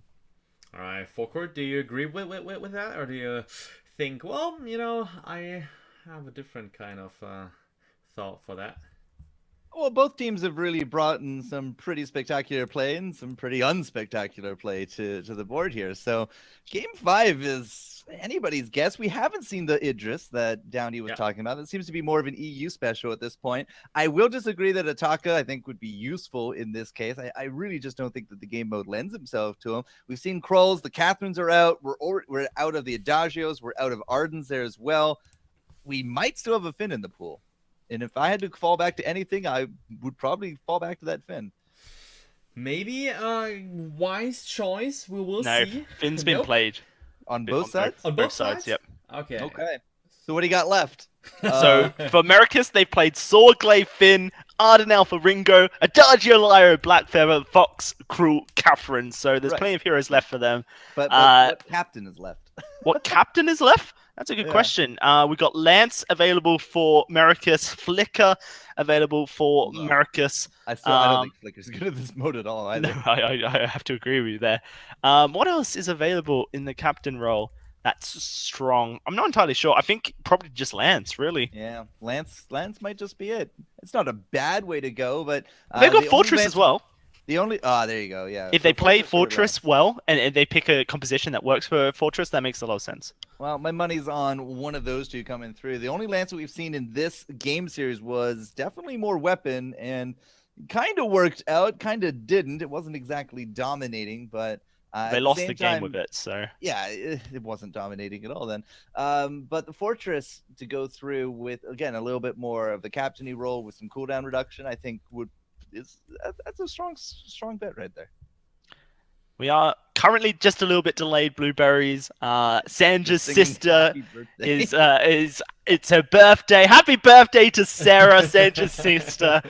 Currently he's over there singing happy birthday to them. So we're just waiting for the birthday celebrations to finish. Yeah. You know what? Yeah. What's happy birthday in Spanish? Is it Felicitación? Something like that. I think the start. Feliz Navidad. Merry Christmas. Oh, right. So it maybe starts kind of similar. I mean, maybe someone from Spain is still up and will let us know. So we will wait another second for that. While Feliz Cumpleaños. oh yeah, I knew it. I knew it. There we go. So Yeah, I knew you knew semifinals. it. I just had to tell you. Team Solomid versus Nemesis Titan is up next after this game. It will go into a fifth game. We will wait here on the player coming back from the quick birthday celebration. We have some great giveaway. If you just did tune in, Blitz giveaway here powered by Elgato. We have nice capture cards. So quick thing. Because some people, they do not know what are those capture cards actually for, and received a little bit of, messages, and, those people say, hey, they look cool, but what can I do with them?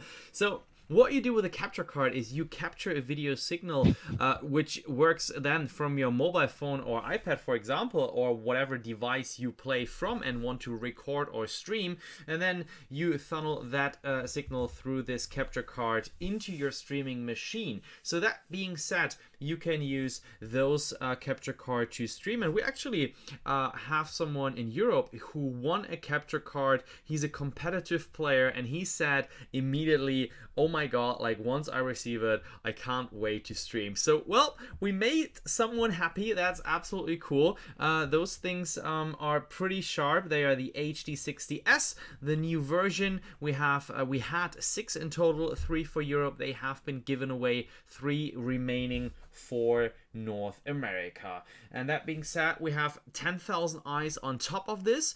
You can go to vaingloryleague.com/blitz-giveaway and just enter through multiple ways the giveaway there.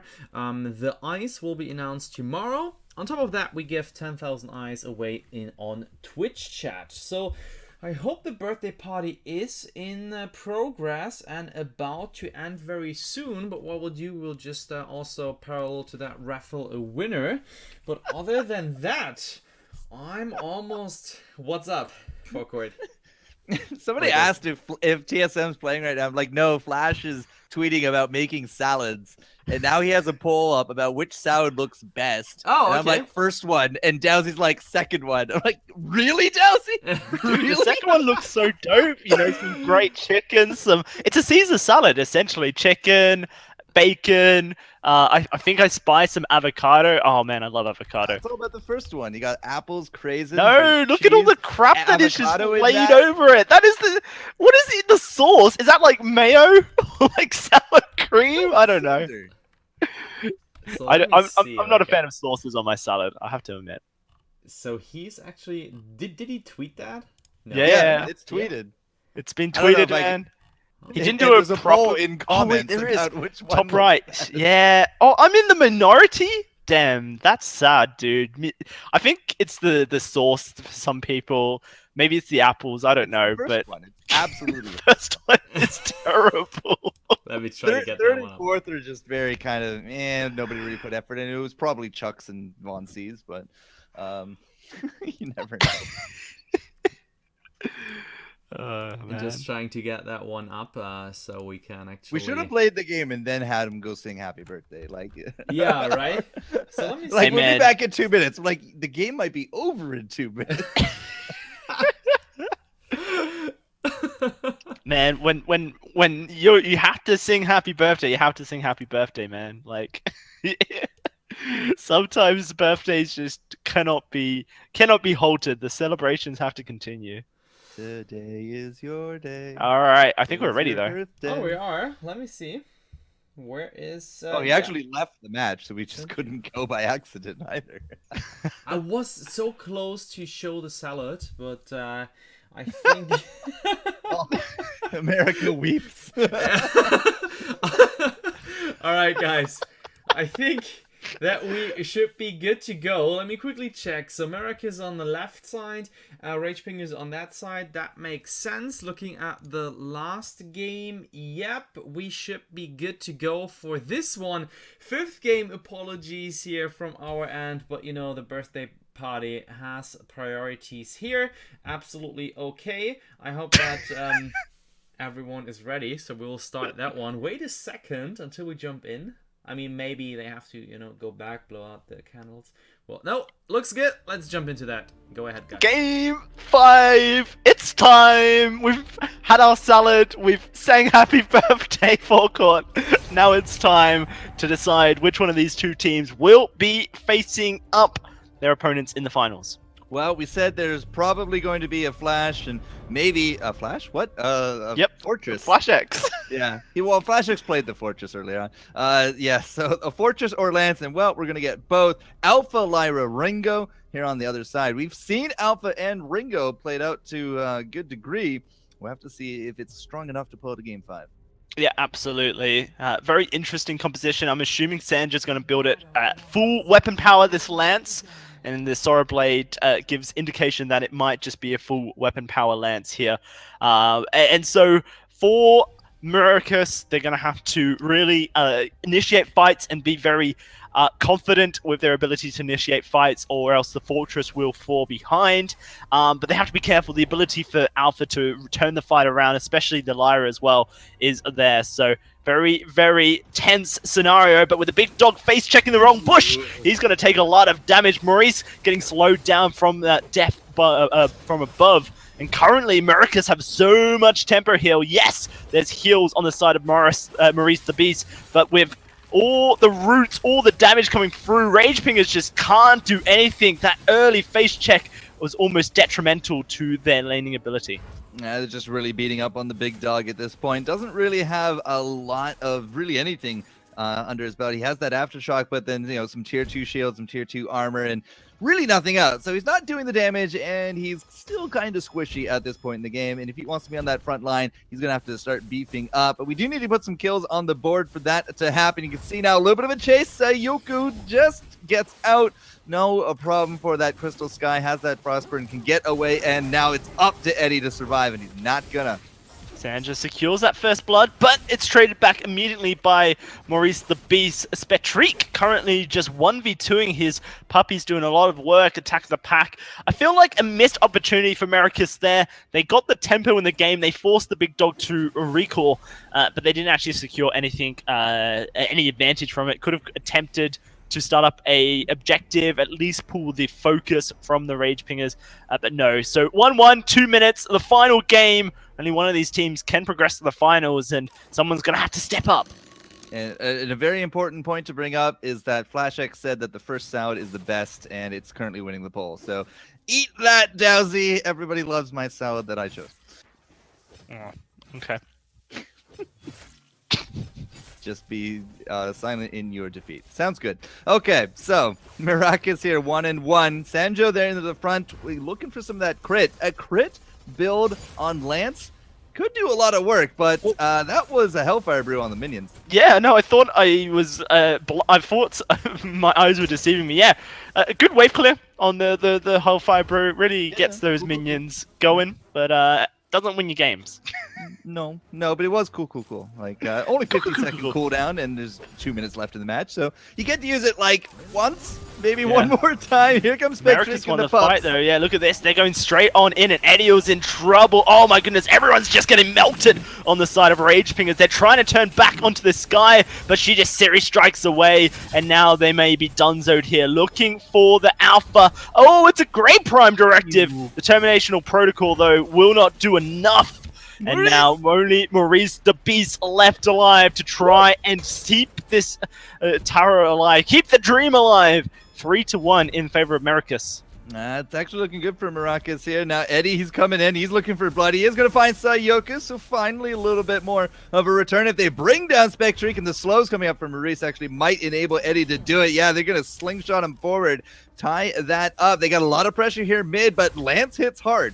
Yep, and the gold miner will be the target. He's going to try and use all he can to try and steal that away, but he's getting bursted down. Great focus by the big dog to just go immediately on this Lance. Gold miner gets secured. A minute left in this game, and it's a 4-point advantage here for the Rage Pingers. Yeah, it's go time. Sanjo's going to get up, and then he's going to basically get some infusions. There we go. Max infusions across everybody. It's go time. You got to do 4 points in the next 45 seconds. You got to clear out the Rage Pingers and get this turret. That's your best bet now to bring yourself back in. Absolutely. They need the fight. They need the objectives.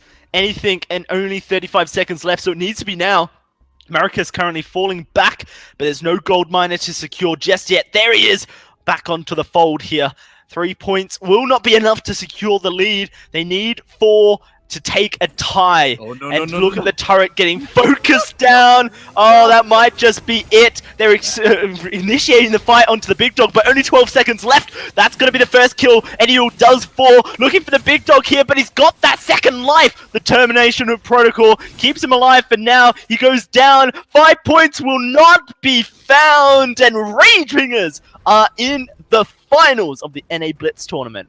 What were you doing? Just going down into the jungle. Even if they did take that gold miner, they gave out that lane pressure. Coming back up to lane and still losing out lane pressure, they were down 7 points. Even with a team wipe and a turret, there just wasn't enough time to bring it back in. And that was the securing factor there from Ragepingers. Getting that extra turret, that secured the deal for them. And now they're into the finals. So Yeah, very strange map movements. The macro play from Americus was a little bit odd, Blueberries, throughout the series, and I feel like it may have been their weakness in this series.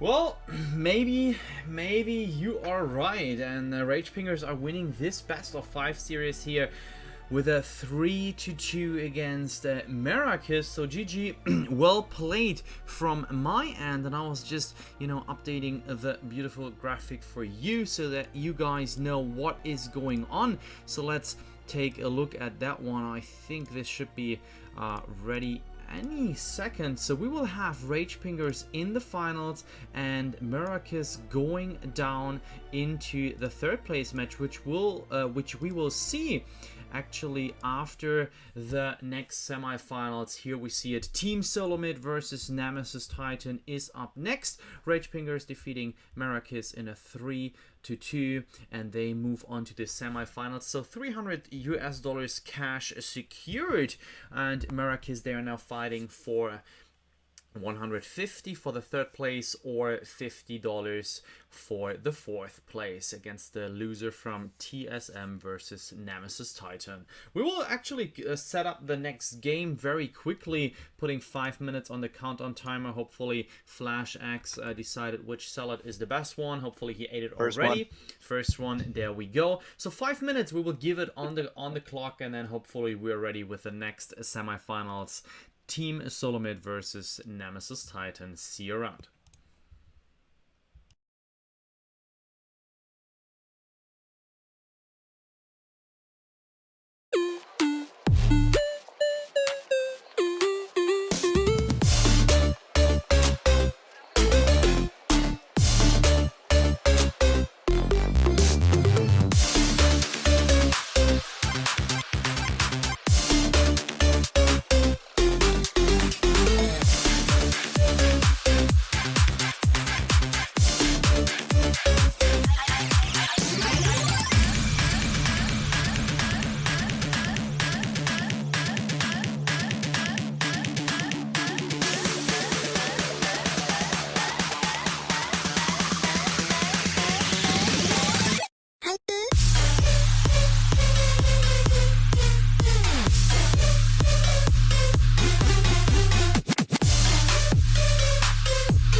準備できた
Welcome back, ladies and gentlemen, with VGL Blitz North America semi-final time number 2. It is Team Solomid versus Nemesis Titan.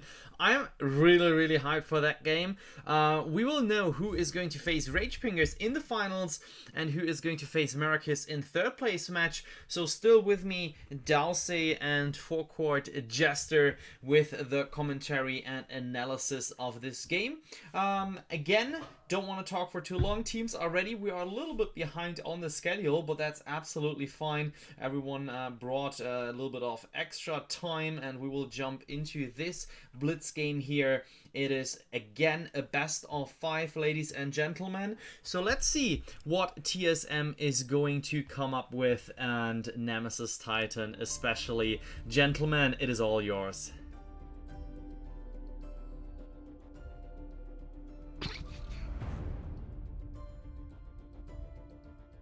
Alright, apparently you guys could not hear me, but we are in, yep, absolutely true, but that's fine. We are, I made a cool introduction, ramped it all perfectly up, and then silence. But it's all fine, you guys got me, and we are in a draft of this game. So again, beautiful gentlemen, it is all yours.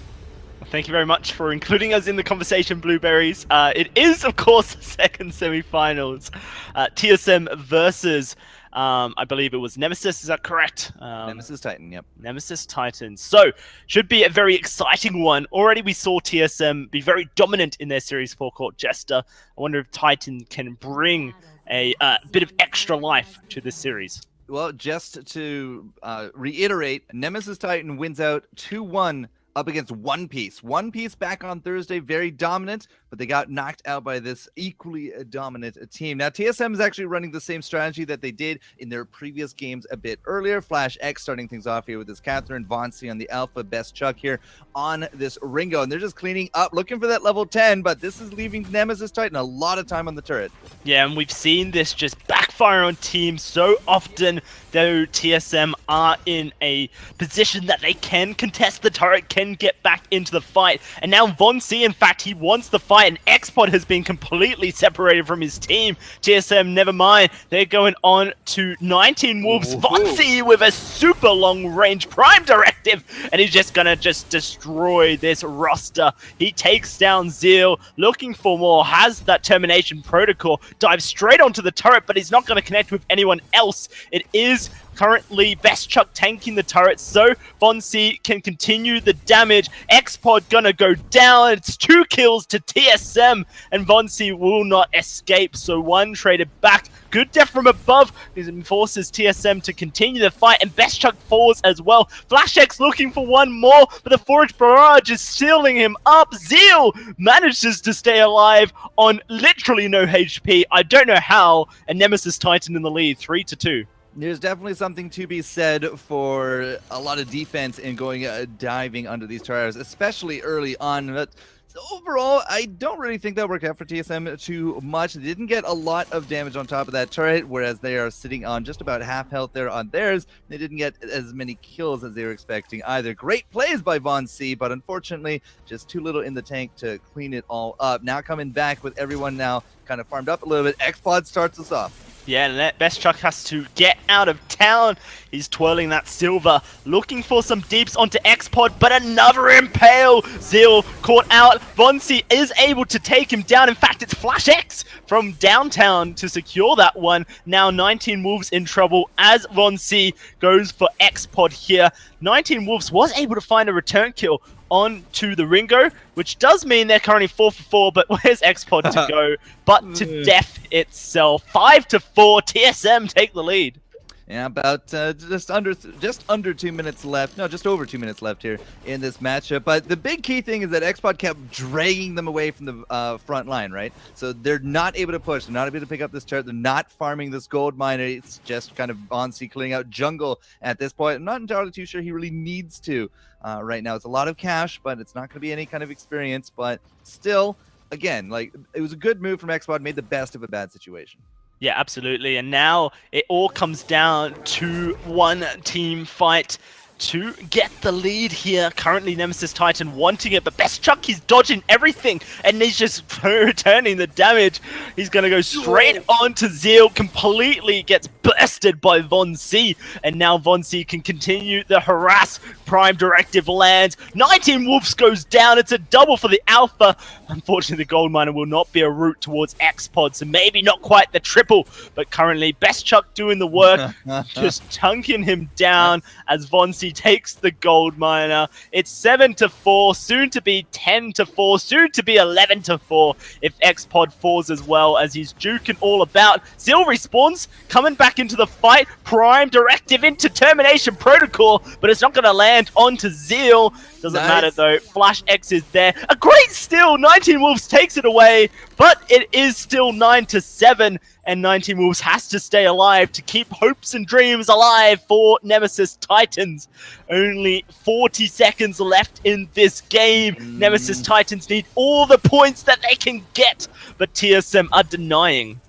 30 seconds to go. Xpod, I think, is just being a little bit too trigger happy. He is more or less the captain here of the matchup for his team. He needs to really be peeling and just landing these targets for Zeal. We had the Ringo actually go all the way home. They're going to get that ult here from Vonsi. He doesn't get any explosion out of it. All they got to do now is take turret, and they will win. They got 15 seconds to do it. Not even a problem. What a really strange recall, but it's not over yet. If TSM can return kills, they can tie this up. Go to sudden death. Flash X needs to get out. Bestchuck needs the kills, but he's gonna go down. No, he hasn't yet. He gets the double kill just at the end of the game. What was that, Bestchuck? TSM take game one. Oh, Xpod, I want to say that he made the best of a lot of bad situations, but the bad situations are simply because he wasn't peeling for the team. He wasn't nailing down targets and focusing. He was going too trigger happy. He didn't have the damage there. And then at the very end of it, he just couldn't get that auto attack off. He hit a minion instead.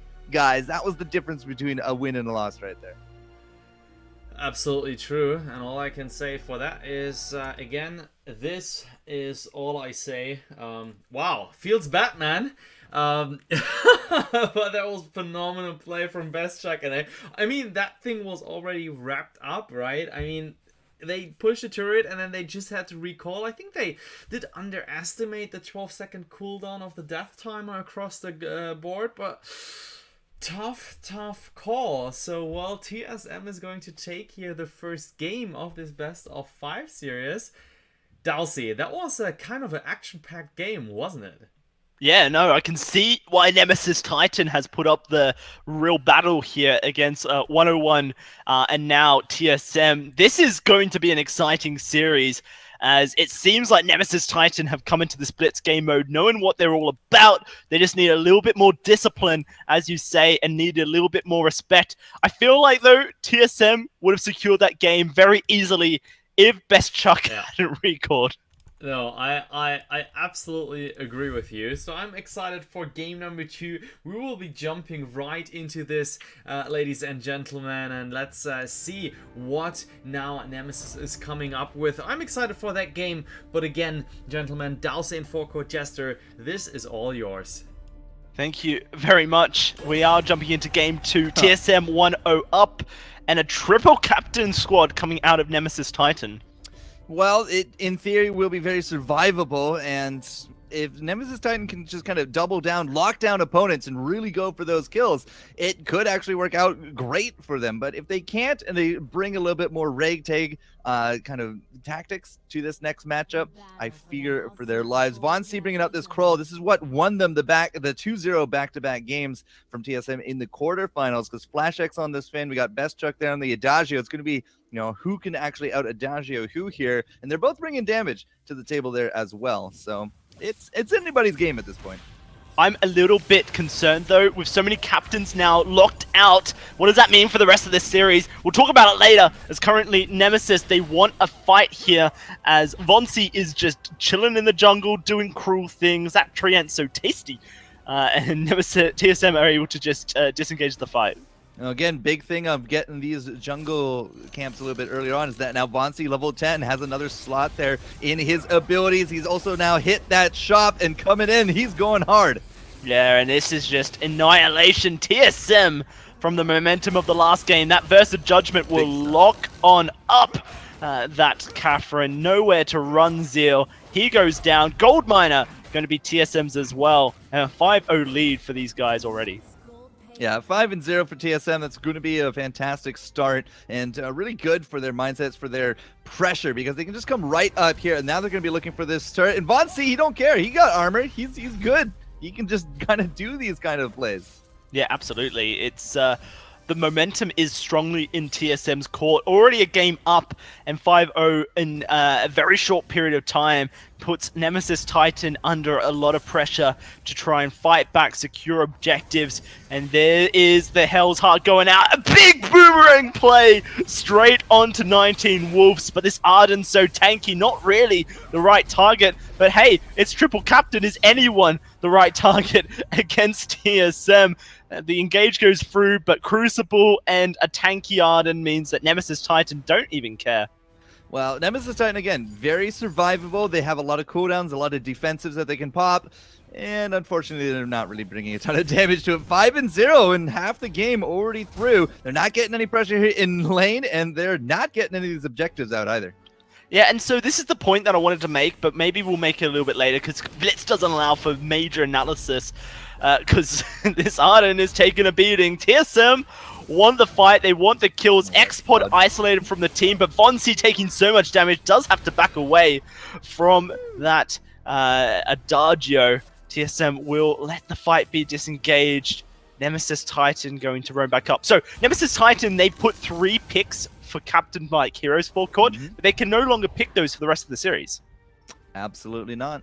Yeah. It's just not going to work. And, well, wait, we still got Fortress, I want to say. Maybe we're going to see something like a support Taka. Like, who knows? Maybe it's just triple assassin from here on out. We just not entirely too sure how far into this game series we're going to get. But at 5-0 and less than 2 minutes going through, TSM is definitely looking better for a 2-0. Absolutely. And All they have to do is keep up this pressure. They don't even realistically have to fight, but why wouldn't good they? luck. Good Crucible blocks the Accord. Best Chuck laying down damage nonetheless. That's 1 kill. Zeal goes down. Hell's Heart locks up Arden. Aversive Judgment goes through. And that's going to be the ace coming in for TSM. Oh, not! Vanguard will get this Arden to safety. Fountain healing him up. Wow! 19 Wolves just doesn't die, but the turret will. 10-0 to TSM. So the very first big tournament that AJ casted, he's like, and they're gonna get the ace, and he just walks away, or not. You Brits are funny. Oh dear. Goldmine are gonna go to TSM. 13-0. It's looking pretty much over here. One fight will do it.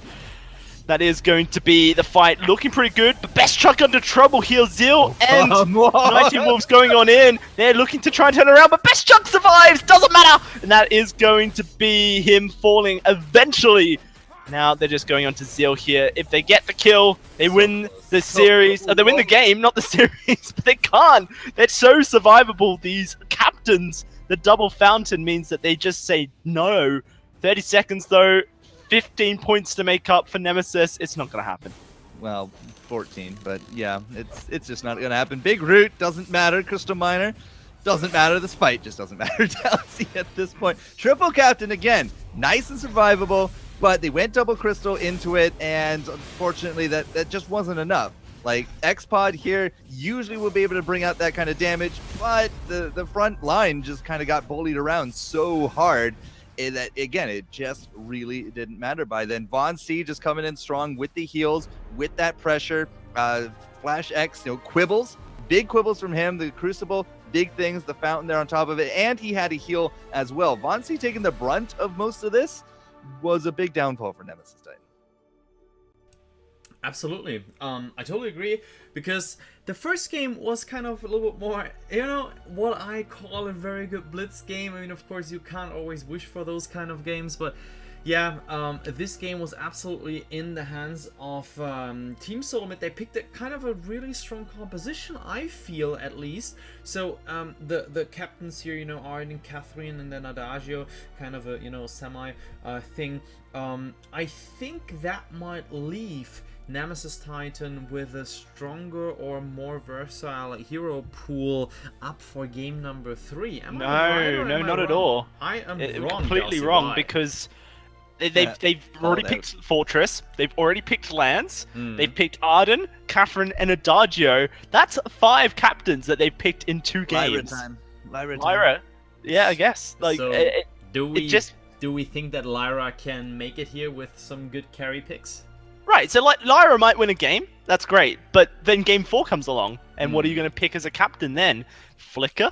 Or are you going to go, full, glass cannon, or are you going to try and make something non-meta work, like Black Feather Captain? Like, there's just, it makes things so difficult for Nemesis Titan to come back into this series, because it's a best of 5, and they can no longer pick the picks that they have already picked.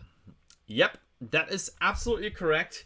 And that being said, I am excited to see what they are going to pick. I'm going to hand it over back to you, gentlemen. Is it a Lyra? It's a Finn. Oh yeah, they had a Finn. Okay, fine. Finn, Crow, I almost called him Scroll. Scarf.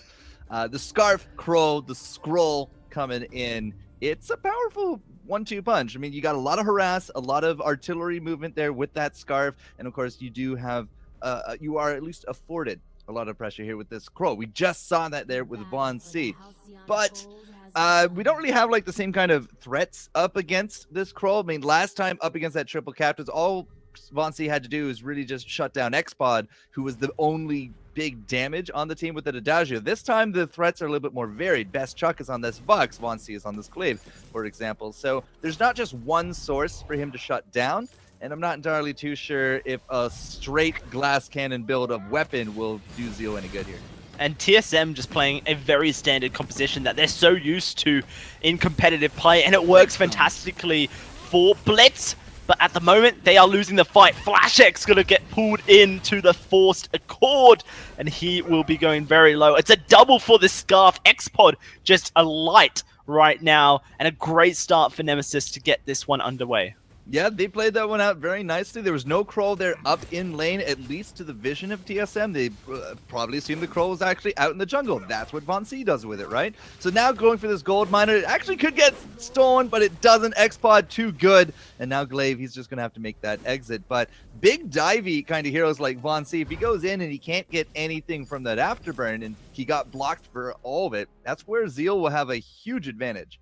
Yeah, absolutely, and they're going to just try and focus the turret down now. Zeal gonna go straight into the fight, look to do damage onto Von C, but the turret will go down nonetheless. 3-5, and now Von C just being the human sacrifice for his team, whilst Flash X and Best Chuck does attempt an escape. Zeal trying to stick to the target, but he's not able to. Best Chuck will return damage, and the Lara can obviously heal back up. Ooh, Scout Traps doing a little bit of damage onto X-Pod here.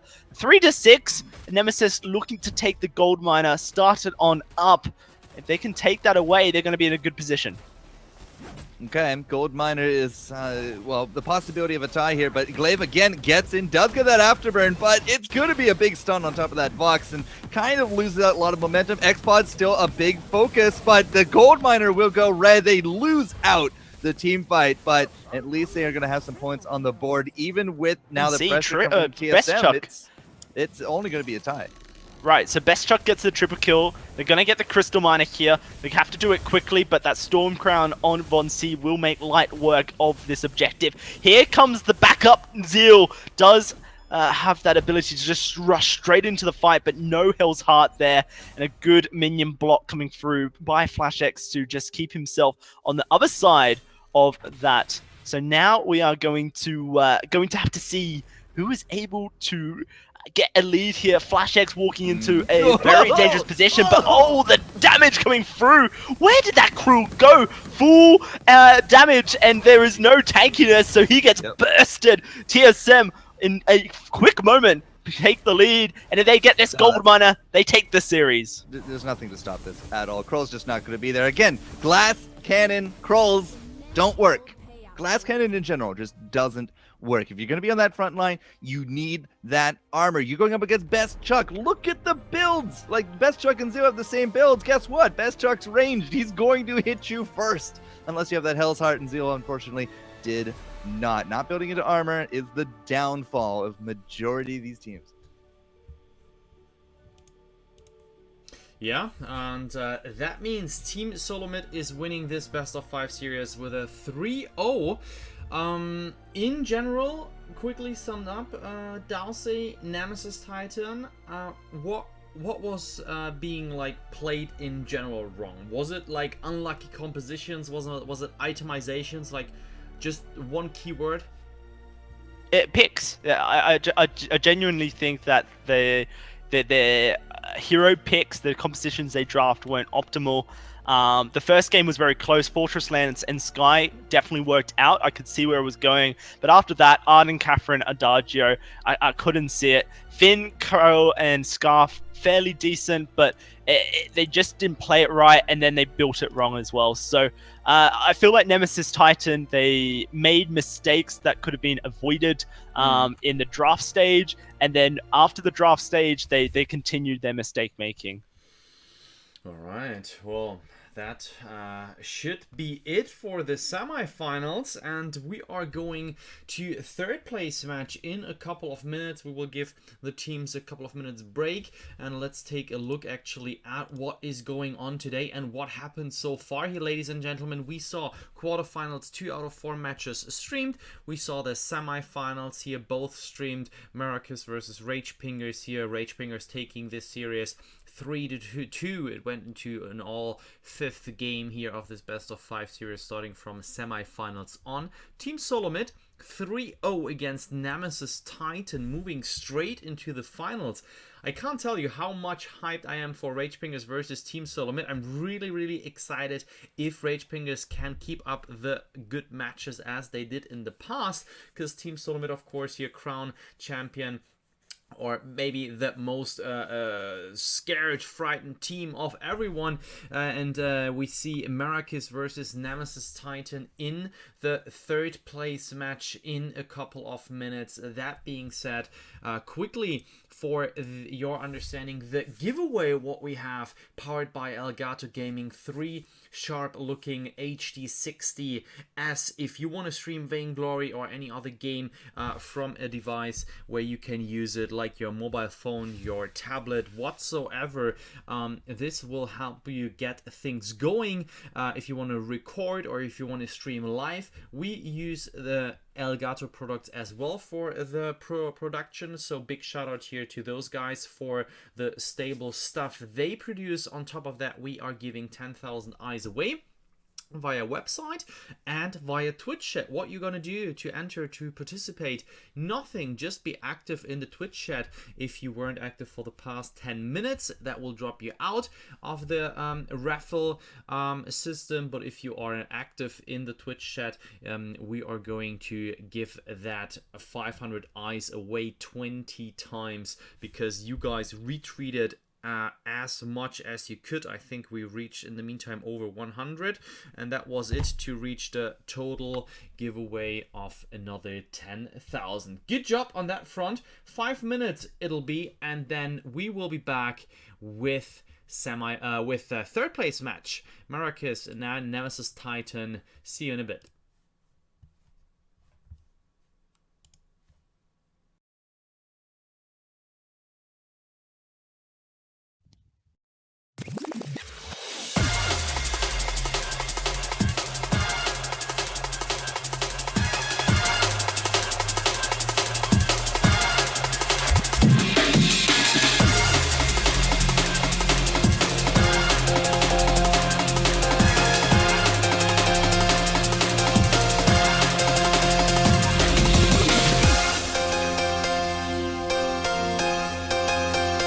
Can't feel the love. Oh, baby, there's no other you. If I ain't got you, I'm nothing. 'Cause there's no deeper love than what we're feeling. There's no deeper love. Oh, baby. There's no deeper love than what we're feeling. There's no deeper love.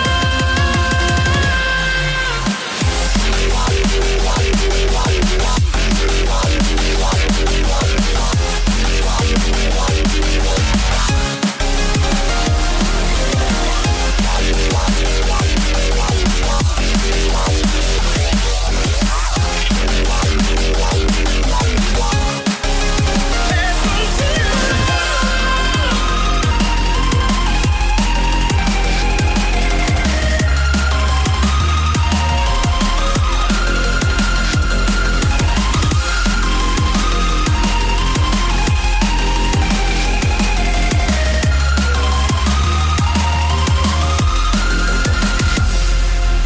I can't be without you.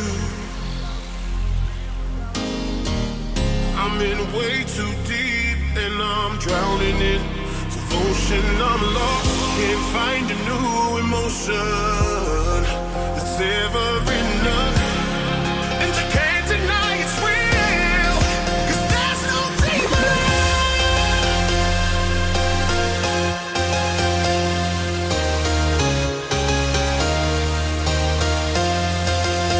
Oh, baby, yeah.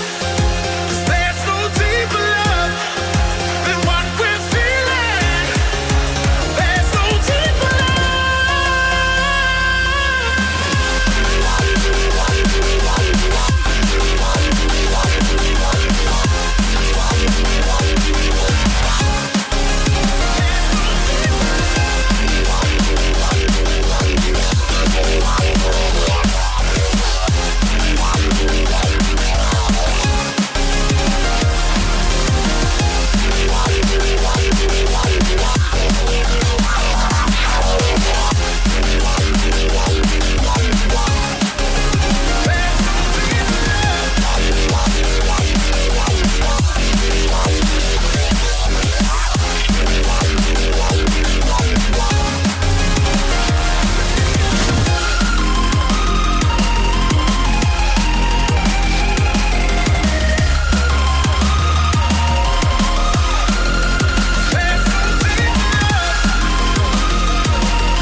Welcome back, ladies and gentlemen. We are here in the next game. It is the third place decider versus Nemesis Titan and Maracus. We have seen both teams here. Nemesis Titan losing 3-0 versus Team Solomid. Maracus with a much closer game in a best of 5 series going into a 5th game. So coming into this game, is there anything we can tell? I mean, of course, in Challenger Series or in Vainglory 8, we do some, you know, pre-analysis. We take a look at the teams, that kind of stuff, and their play style.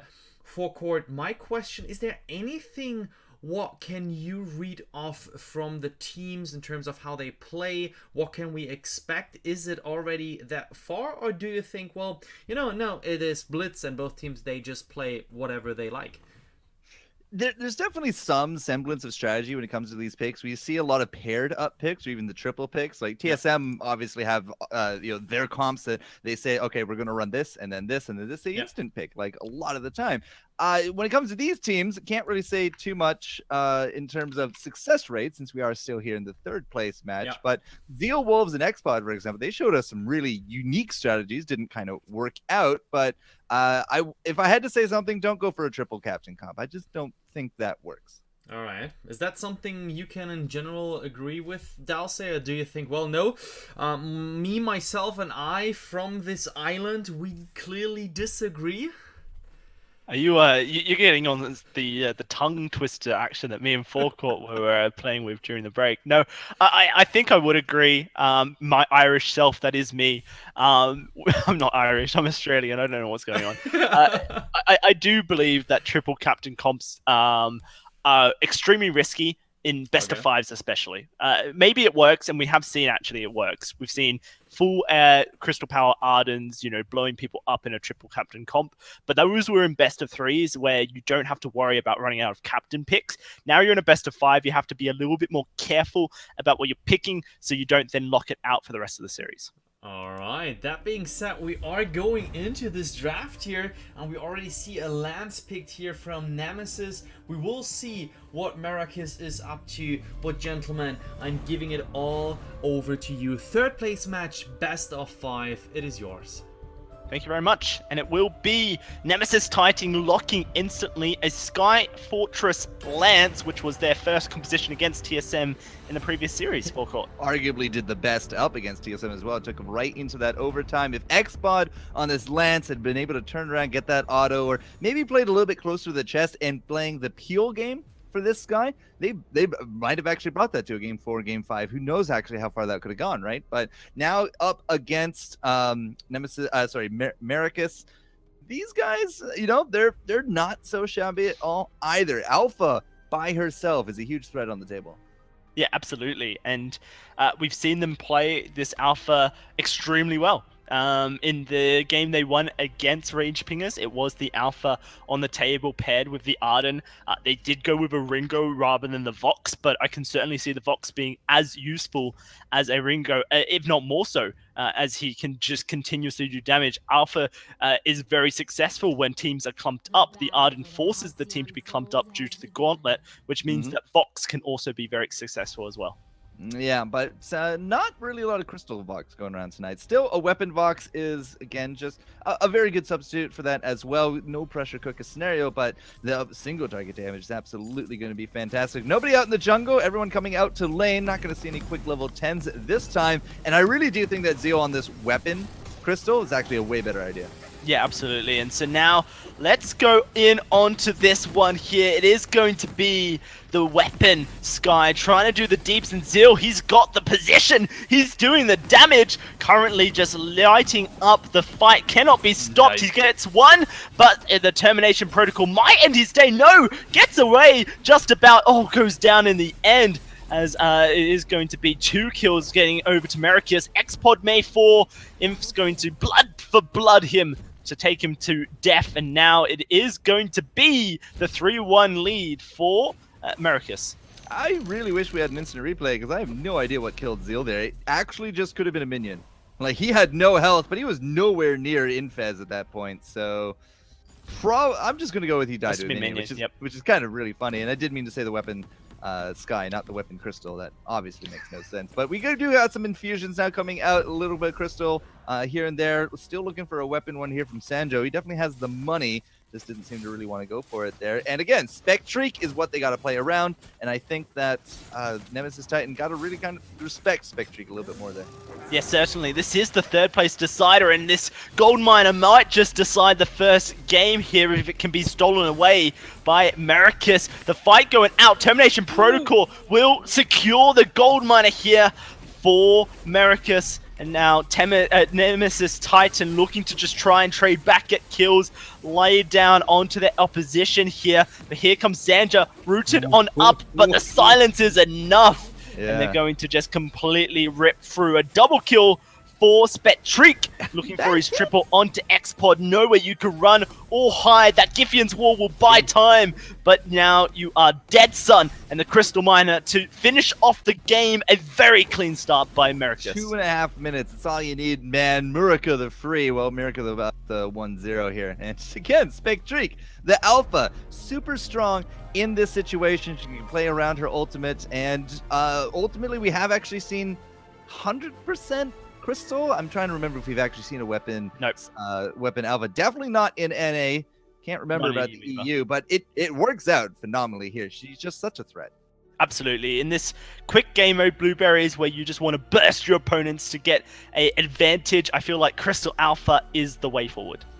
Well, it looks clearly like this, and those guys, they take Blitz by the name, because I don't know if Blitz is like a common thing. I don't think so in the English language, but it is actually the German name for Flash, for Thunder. So comes in fast, and they did. So they are going to lead this best of 5 series here very, very fast after 2.5 minutes. And yeah, Crystal Alpha is out of the options for now. So we will see what they are going to pick next game. Let's see if they are going to have any roster changes, but I doubt it. What they had in the past. Going to wait for our last player. And I was then we're actually going to start that one.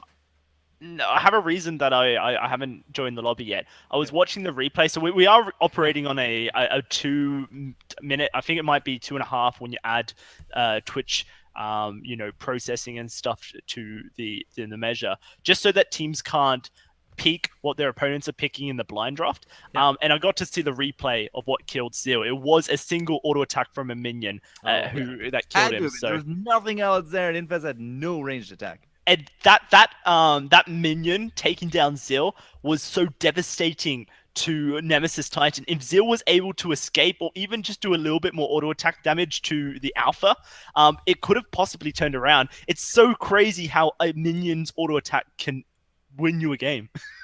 Well, that sounds very interesting, so we might take a look at that later and probably clip it, take it, and upload it somewhere. So players on a tight schedule. This is why I already started the draft here, due to a question from Maricus INFZ.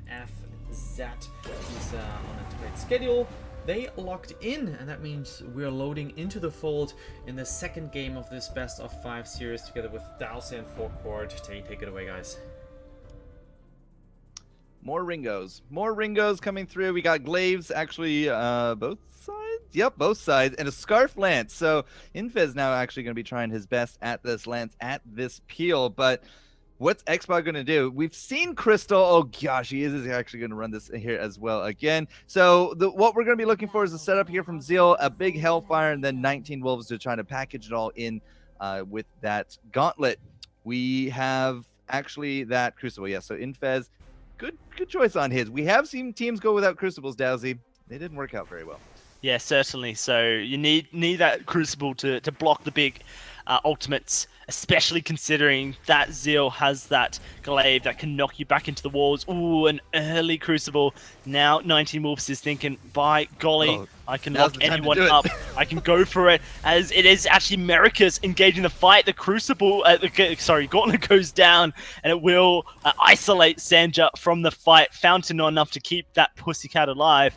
And so it will be first blood going over to Nemesis. Invez looking for his... Okay, he fails actually 2 for 2 on that one. Look at the damage Xpod gets for free on top of him. But again, with the Xpod, they're looking for some pretty big burst. Gold Miner is going to be the next big thing here. Looking for the stun up against Spectreek. Yeah, uses that Dragon's Breath for the fortified health, but it's not enough to keep him alive. Sanja goes down as well. But they secure the Gold Miner in the end. The glaive did his job. It's 3 for 3. And Americas are going to be very happy with that steal. Yeah, absolutely. Yeah, they might have actually lost out their deaths. But at the same time, yeah, they were able to get that steal. And that's going to put them into, fighting shape, so to speak. But, with some now pressure coming in, Americas, they're looking to really defend out up against the pressure. Nemesis Titans, they got to fall back. Like, they don't even have a Ringo. They're down half health themselves. But if they go too far back, yeah, they're going to lose out that turret. So it's a little bit more to juggle here. 19 Wolves staying in lane, I think, was the best option. Arden, of course, every time a little tick of damage goes his way, he heals. So probably the best bet for them. Yes, certainly. So 2 minutes in, at this stage, it was America's already winning the game. This one a little bit closer, but 19 Wolves has to escape the barrage that is coming onto him. They're looking to try and secure more damage, but Spectreek now in a bit of trouble. Infant's just going to help out, and as this all happens, Xpod just able to take the turret down. That makes it 6 to 3 for Nemesis Titan, who are just trying to buy time, stay alive. They don't even need to. Spectreek goes down. Finally, Xpod gets avenged. Americas find revenge onto Xpod, but it's all too late. 7 to 4, and Nemesis just going to walk away. I don't think there's much you can do, and so you can try, but you won't succeed against Zeal. Again, armor saves lives. It really does prolong the fights up against your opponents, and for big situations like that, right? Zeal's able to go home. He wasn't in any kind of situation where I think he should have been able to go home, but he did build up a little bit of, that Aegis ready to go there, so he's going to be okay. I don't know why he stuck around at half health, though, Dowsy. Well, he's looking to try and escape nonetheless, and I may have just been able to do it as well. That Vanguard 19 Wolves going to save Private Ryan here. But with that glaive going back to base, an opportunity for Americas to tie the score. Goldminer just getting melted down. 19 Wolves has blood for blood, looking for the steal, but Giffian's Wall will knock it away. Look at Xpod! He's pushed right up the lane, looking to try and secure another turret, but he may have just got caught in out here. Dragon's Breath, an odd choice, but it will burn the Ringo down, and all of a sudden the point is in Americas' favor. 8 to 7 with a minute 10 on the clock. Yeah, minute 10, the big thing is point secured, right? So they use out the Dragon's Breath. Spectreek, he's going to get to use it pretty much towards the end of this matchup, but we've also set the groundwork to just rush down this turret. If we can tie up Americas here in the mid, and Zeal and 19 Wolves, they've been doing that quite a bit. Xpod just has a lot of free time just to kind of move forward, so it's kind of all on the line here. Certainly is, and 19 Wolves is a little bit caught out here. Impale onto Zeal. The gauntlet goes down, but 19 Wolves may just follow the gauntlet. No, the turret's been destroyed! Xpod has been allowed to do it once more. 30 seconds and everyone's so low, and they need to deal with Xpod. He's taking the anchor turret. The anchor turret's gonna go down. He secures it. 13 to 8. 30 seconds left. Zeal will fall, but it's not going to be enough. Maybe it will. 3 points will put them on 12. 20 seconds afterwards, they need to find 1 point for the sudden death, and they're going straight for the Crystal Miner here. 12 seconds to do it. Xpod regrouping with his team. They've started it up, but they're going to go straight onto Xpod. Spectreek doing the damage. He goes down though. Xpod's still alive. Falls. 1 more point will secure Nemesis the Titans the game, and the 5-minute clock ticks over. What a fiesta that end was. See, you don't always need to just go for a team fight. There are other avenues to get those points, and putting Americas, they're all three in mid. They see the 2 kills. They say, okay, we can pick this up, no problem. They lose out 3 turrets in lane, and they weren't even able to pick up the Crystal Miner there by the end of it all. So the split push tactics worked out. You look at a Crystal Ringo, you're like, he can't do it, but, well, with an alternating current, he actually can. I loved it. That was absolutely phenomenal here from Xpod. And I mean, we also talked about the builds, Crystal, Weapon, a little bit of, what might be better in Blitz. He absolutely showed that this way can be the possible way to play and the split push here in a successful way. GG, well played, and just phenomenal finish here. So that looked absolutely good. We are coming into the third game here. Is there any team you personally favorite more in terms of the way they play Dowsey, or is it like you just analyze the teams, you just tend to commentate how they are, or like doing such a cast? Is there like anything which how to say that, which might create a new fan? Right, so the thing that's really stood out to me over the games we've witnessed from Americas is that their macro play, and so macro play is the map movements you make, the decisions you make, what objectives you focus where you rotate towards to, has been very weak, very poor for Americas. They've made very unusual decisions, and often it's given their opponent an advantage in tempo, momentum, or just points straight up. Americas allowed Xpod to split push. Now, you might think that Xpod did a good thing by split pushing, but he would have been allowed to split push if Americas dealt with him, which they never did. And so Xpod just did his job. He just stuck in lane. He just took turrets, right? Very easy to do when Americas allows you to. I feel like Americas need to focus on what's going on in the map, focus on where they're putting priority if they want to come back, because the poor macro decisions that they're making are costing them a lot of defeats. All right. So, that being said, I am hyped for the maybe decisive game here in this third place match. Once again, we are in a third place match. It is a best of 5. So now the score is 2-1 for Nemesis Titan. So Nemesis Titan can close the series here, taking $150 of this $1,000 chunk.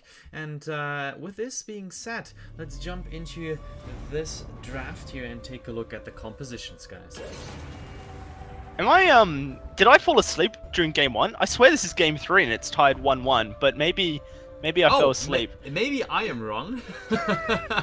I'm pretty sure it's game 3. Yeah. Probably. That's all right. I just want to make sure. I have been struggling with the late hours that it is in Europe, but hey, you're an hour ahead of me, Blueberry, so you're very excusable as well. It is game 3. It is tied 1-1 here. Teams looking to take the lead here. Cruel, Finn, and Scarf for Nemesis Titan versus Alara, Adagio, and Blackfeather here for Americas. And remember what they did with this last time? They kind of went all the way around looking for the Crystal Miner, and unfortunately they really lost out in a lot of pressure, a lot of map positioning, simply because they had to backtrack all the way for the defense. This time looks like they're not doing that. They are here in lane, but we'll have to see if they can actually get a kill out of it. So far they're kind of being pushed back.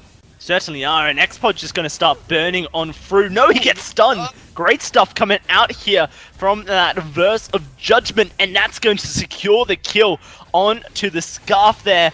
Wolves are the only one left alive. No, that's not true. Zil has recalled, but he does have to protect the turret here. Americas with a good early lead, looking to try and take the gold miner and push it further. I'm a little surprised they opted to not go for some cash here earlier on, especially since there was no kind of pressure to come out here from Nemesis Titan. But again, with a weapon, Blackfeather backed up by double heals and Adagio for that fire delivery system, it's going to be good. At least that's the theory. That is, yeah, and The gold mine is secured for Mericus. Definitely helps out. They're healing up so much with this double health comp. Spectric just will not die. And he takes down Zeal. Now looking to go on to 19 Wolves as this Black Feather does work. X-Pod in a lot of trouble and he will go down. Is able to trade one back. Now, you made that point, Forecourt Jester. The last time we saw this composition from Mericus, it was against TSM and they made a really bad play at the beginning of the game and it lost the momentum. Then you could never claw it back into the game. Now you're seeing this team composition, what it can do when it's ahead, when it can be a little bit more relaxed and it can go for those plays. This composition is very strong. No, it's absolutely a strong composition. Again, you have Sanjo there in the front. He gets into the back line. He's looking for the executes. He's looking for the stickiness. And Spectre can just throw down that fire, spread it out. You saw already the Versus Judgment, how that can turn things around. And Infez just stacks up health, a little bit of cooldown, and boosh, you really have an unkillable comp right there. You can see it right here, right? They just turn it right back around on top of the Crow. And they're going, diving now. Yeah, absolutely, and there's nothing that can stop them. This turret barely is hurting because they just keep healing up. Burst of Judgment, it just blows up, and that's 3 kills. Imps just walks away like he's a cool man who looks at no explosions. 12-1 at the halfway point, and a gold miner here will just finish the game. All on Zeal to steal it away. He does not have his ultimate, so it's going to be a difficult task for this crew. Going on in, here's X-Pod as well. The gold miner needs to go to Nemesis, but it will not. Spectric able to secure it 16-1 at 3 minutes, and Mericus going to take the lead here 2-1. 2-2? No, 2-1. I don't know. Was this game? It is 2-1. It is 2-2 because that was. Oh well, now you guys confused me. That was game 3. Yeah. So let's try and work out how we add up to 3. Does 2 plus 2 equal 3? Are we 100% sure on that one? I'm almost certain. Let's just ask the players. It's 2-1, right? The players should know at least if we Yeah, all but so three should we. don't. No, I have it written down. I'm almost certain. I'm writing down literally the picks, writing down who wins the games. Spectric's on my side, 2-1 to Mericus. Yeah, I'm pretty sure that was game 3 as well. But Okay, so it's 2-1 to Mericus. You guys are Yeah, killing man. me. Alright, the early hours. Yeah, America's won game 1 because I made the pun that America's the free. America's Right. the 1-0, and then they lost to Nemesis. Now they've won again with the Super Comp, so we're all There good. we go. Game 4. Solved and updated. Alright, 2-1 for Mericus. So this is what you guys see on stream correctly right now. Apologies there for the early AM mix-up, I call it. Yeah, let's go with 5 a.m. jitters on this one. Yeah, exactly. Well, it's almost 6 a.m. for you, isn't it, Blueberries? Yeah, it is. It's close to 6. I will go straight to the bakery, and just get some coffee, and then the day gets started. But that's a different story. So, guys, we have 3 matches seen. We are going into the 4th match, pretty much straight, but there is a player missing. So let's actually check on the status, and then he will come back with this game. So yeah, just a quick update for you while we check where the other player is. Blitz giveaway still going on.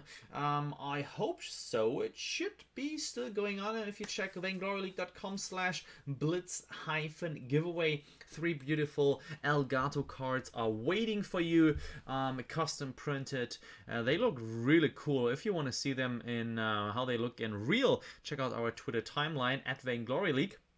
We posted a picture there. Looks very nice. They will be shipped out by the beginning of next week. We will announce the winners on social media, Twitter, Facebook, and so forth, as well as the 2,500 ice winners. And off top of that, I think there is still a little bit of ice left from the 10,000 chunk you guys unlocked by retweeting on Twitter. So as I can tell, 1, 2, 3, 4, 5, 6. Yeah, there's still a little bit of ice left, which we will give away throughout this game, and then of course the grand finals. Everyone should be ready. We got everyone in the right order. Yep, Nemesis Titan and Mericus. And that being said, let's start because players are on a tight schedule. and they are going to lock in their choices very, very soon. That being said, gentlemen, game number 4, it is all yours. Thank you very much. Game number 4, indeed. Yeah. 2-1 is the score. We're going into game 4. And now we're looking to see what Nemesis Titan has up their sleeves here for Court to try and make it 2-2 as Blueberries predicted.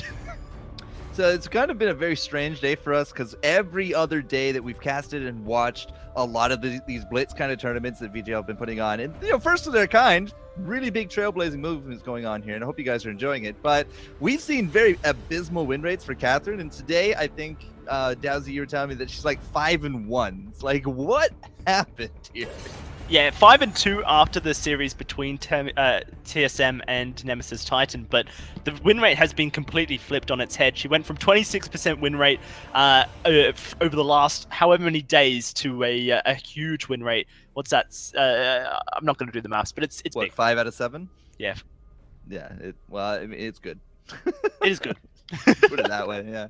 Easy enough. And there's going to be another one here, so we'll have to see which way the win rate goes. Sanjo not going to be bringing forth a Crystal Ringo, this time with that Fortress. It just as you know, that's a potential double captain, and it's looking very similar to that. Spectreek picking up the Storm Crown. I think that's probably the best person you could put it on here for this comp, but past that Storm Crown, not really adding a lot to this comp, I feel.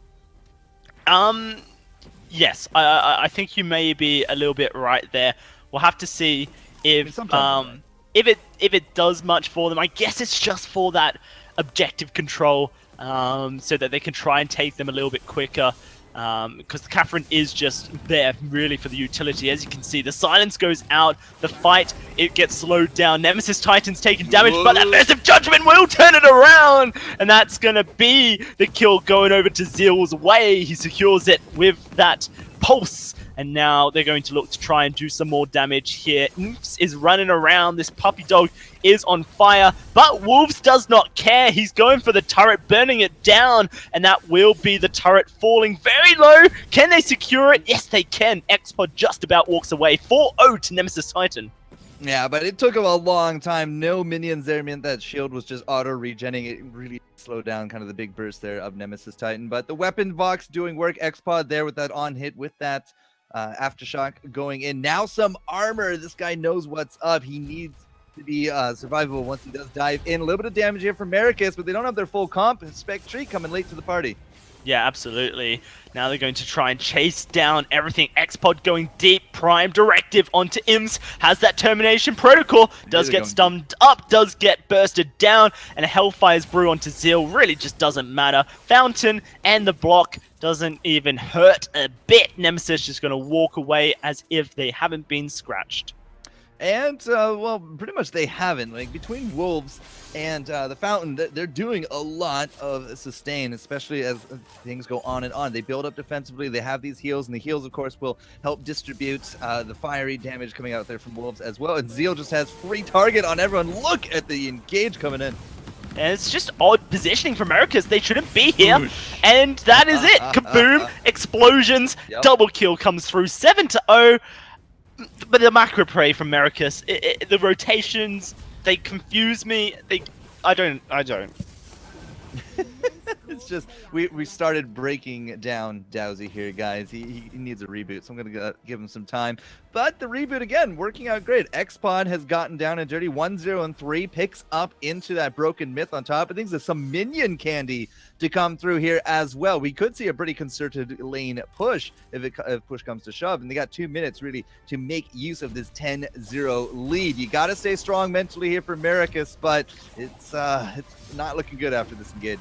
Good start with the turret going down, but Sandra is in trouble, getting chased down. Fountain keeps him alive for now, but can they get Spectreek out? No, they cannot. So 11-3, and now the gold mine going to be under fire. They're going to take the gold mine, put it to 14, and then they might just even look for the crystal miner straight after to rub salt in the wound. Almost nothing Maricus can do to get back into this game, but a last hurrah will be necessary. Nemesis not even going for that crystal miner. They're just going to go for one more kill to secure this game. there's just no damage here on top of America. It's like they've not built damage. They built survivability. It's like that triple captain comp we saw early on, and this far ahead, it's not even going to matter. Like, Infez is about to die. That's going to be a game. We got the blow-up potential. There's 600 and counting. This is actually taking a little longer than I thought, but there it is. Like, it was almost a secured kill. There's no way that he's going to bounce his way out of that one. And 15-3, a very convincing end to the third place, and Nemesis Titan take the title. Absolutely, and Blueberries, it may have been a blunder, but you did predict the scoreline. It is 2-2 now at Game 4, as Nemesis Titan will come back into this one. We're going to another Game 5 here. Yes, we do. Game 5, it is 2-2.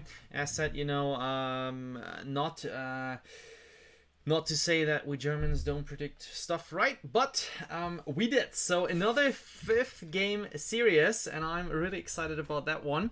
So hero pool is now highly limited.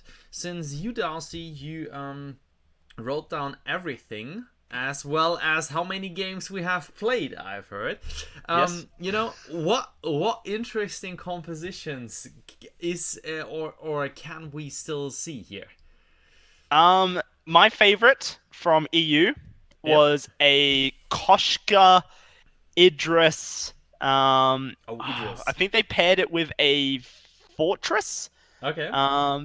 But obviously Fortress has been picked up already by both teams now, so they can't use the Fortress. But we haven't seen Koshka since day one of NA, and haven't seen a lot of Koshka at all really for NA anyway. She has 100% win rate over both regions on our featured games. We're just not seeing it for some reason. So you know, there's certainly some things that NA just don't want to play for whatever reason. I don't know why. Baron's still, Baron's still in the pool for some of these teams. So you know, I think I just want to see. I want to see something new, but I feel like the NA meta is just too different to the EU meta that my EU heart is going to stay broken. All right, EU heart going to stay broken. We are in the 5th game for now, ladies and gentlemen. So let's take a look at this final draft here and hand it over to Darcy and Forecourt. I'm really excited. I don't want to decide on who's going to make it. I have the feeling Nemesis might take it here, but that's just my personal feeling. Everything is in your hands, Forecourt and Darcy. Samuel locked in for Mericus. Oh dear. Samuel has some really good kiting behind him if he does it correctly. I'm not entirely too sure if he will. It's really up in the air. I mean, 2-2, and Blueberries, please do make sure that the scores are all good for this last game there, my friend. Coming in, this is where it's like those round 5 heroes. This is the bottom of the barrel for some of these guys, because if you haven't used your power picks now, then that was a really gutsy way to go. So Lyra Jewel and Kestrel, I'm really hoping that's a weapon Jewel. Yeah, you'd be hoping so. Crystal Power Kestrel would be the optimal way to go, and that is what it's going to be. Crystal Power Kestrel, Weapon Power Jewel, good stuff there. Sanja, okay, purchases 2 Echoes and then sells 1. Whoops-a-daisy on the gold. What, you can't use 2 Echoes? What kind of law is that? So it's going to be the double Hell's Heart. Watch that from the crew. Okay, well, let's see. This fight will be explosive, and I want to see if Americas just go immediately on. They need to poke out, and they have the Marsden Verdict to do so. Good damage onto Zeal initially. That's exactly what they want here. They can continue poking out this Jewel. She won't be effective. She's close range. She's weapon power. She needs to jump in. There's 1 Hell's Heart straight onto 19 Wolves. Lyra gets locked down, but the glimmer shots coming through. The 1 shot won't, and that's the first kill going to Nemesis at the moment. Zeal will go down, traded back. Spectric with an Oblivion straight onto this Kestrel. X-Pod gets blown up, and Spectric knows exactly what he's doing with this Samuel. Looking for his triple, will not get it, unfortunately, but Mericus start things off strong with 2-1. might not have gotten the cherry, but he definitely ate the majority of the sundae right there. Spectreak showing up big. Like last game, he was that Catherine, right? Catherine in the Fortress didn't really seem like it was a great 1-2 comp, but this time, as I said, there's a lot of kiting capability here for Spectreak. It's going to be very hard to lock him down. It should be able to just kind of dance around that. Plus, he has some really fantastic chase potential. We'll have to see if they can combo that again here for another kill, because this is it. This is the last game. This is somebody takes it. Absolutely, and so far, Samuel's win rate across the board is 14%. It is abysmal, but teams have not been playing him correctly. They have not been looking for engaged team fights. It's so easy to predict a sudden team fight, but the thing that's really hard for teams to do is visualize a team fight that lasts 30 seconds, lasts a minute, and that's exactly what Americas are doing right now. They're looking for the long in team fights, the long engagements to sustain damage. If Spectreak can continue to lay down Malice and Verdicts, he's going to be in a good position. We don't really have a ton of poke to answer this Malice and Verdict assault coming in. Like Nemesis Titans, yeah, they got X-Pod right there with that Crystal Kestrel. So yeah, the one-shots are coming out. Sometimes the Glimmer shots will actually make a difference. But when it comes to the range, like Spectreak, he can just throw those out so many times. Drifting Dark to empower them. If they bunch up on top of Wolves or on top of Zeal for heals, that's so much splash damage just afforded to Spectreak for free. And now he's 3-item. He's level 12. He's ready to roll. And 2-1 with 2 minutes left. They're going to get this catch and just absolutely melt out that Jewel. She's not going to get anything done. Yeah, completely wrong place, wrong time there for Zeal. Not quite sure if he thought that Americas had gone back or not, but obviously they hadn't. We saw that. One shot, one kill, hits onto Sanja. Lyra is ticking away, but she won't be able to steal the gold mine. 6-1 now for Americas, and they're going to continue this poke war. Have to be careful. Here comes Zeal, and this is what he wants. He wants the Thunder Strikes in the middle of the fight, but Spectreak killing, not enough. This has been turned around. Americas, this is exactly what they needed to avoid. All in team fights where Zeal can just Thunder Strike to victory. It's only going to be 2 kills going over, I believe. No, they managed to find that Cruel and the third. 4-6, and that is a big loss for Americas. Maybe not game losing. We'll have to see. Echo Kroll, I want to say was a cool idea, but he's 0-2. He's the only one up now. Sorry, no, the Spectreak is not that Kroll, but regardless, Spectreak is really on that front line. Not much he can do. 3v1, and yeah, like Sandro, he's not building damage, which is usually fine for a Kroll, but we don't have any crystal to go with him either. That was a huge accord coming out of this Finn. What are you, immense stuff. 7-7, and they've lost their Lyra. No heals coming through. One shot gonna go onto the big tanky Finn. He don't care. Gold miner being started up. They need to continue poking. Good block comes through. Zeal taking so much damage, but it's gonna be 19 Wolf looking to just stun up Sanja here. Here it comes. Big kill. 10-7. 30 seconds left, and the fight's starting to be turned around by Nemesis Titans. 11-8, and there's no return here. 30 seconds. They need 3 points, but they're not going to find them if they just cower in their jungle. 20 seconds now. This is the game-winning play for Titan, and it's almost like Americas has forgotten that Blitz is a 5-minute game mode. They're going to walk straight into this Kestrel, straight into the fight, but this is exactly what Titans want, and that is it. 5 minutes, and it is Nemesis Titan taking 3rd place in this series. X-Pod really showed up strong on that one. The Crystal Kestrel was able to chase down the kills. He stole the gold mine at the end. That active camo was a thing of beauty. As soon as he put that down and just kept carrying on in stealth, it was like, they didn't even freaking see him, man. Like, that's how clutch that was, picking up that gold miner. That's what won them out. And Samuel continues his losing streak. It looked so hopeful. For a long time, but it's literally got a 0% win rate in NA, and an overall a 12.5 win rate of our featured games on stream. It's because in Blitz you don't have a long time to play poke wars, which you do in regular games in the long form of the game. And because of that, teams, they get impatient. They want the fights now, and they want to just engage. But that doesn't play to Samuel's strengths, especially when you're against a weapon-powered Jewel who just wants to all-in you. Wow. Gentlemen, I am a little bit amazed by this third place series. It was breathtaking, and this MVP play from Xpot, just incredible. I'm very, very hyped to see this.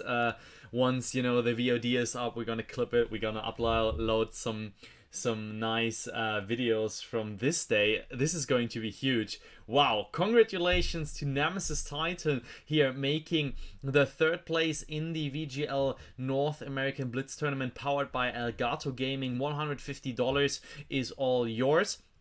Merakis, of course, congratulations as well.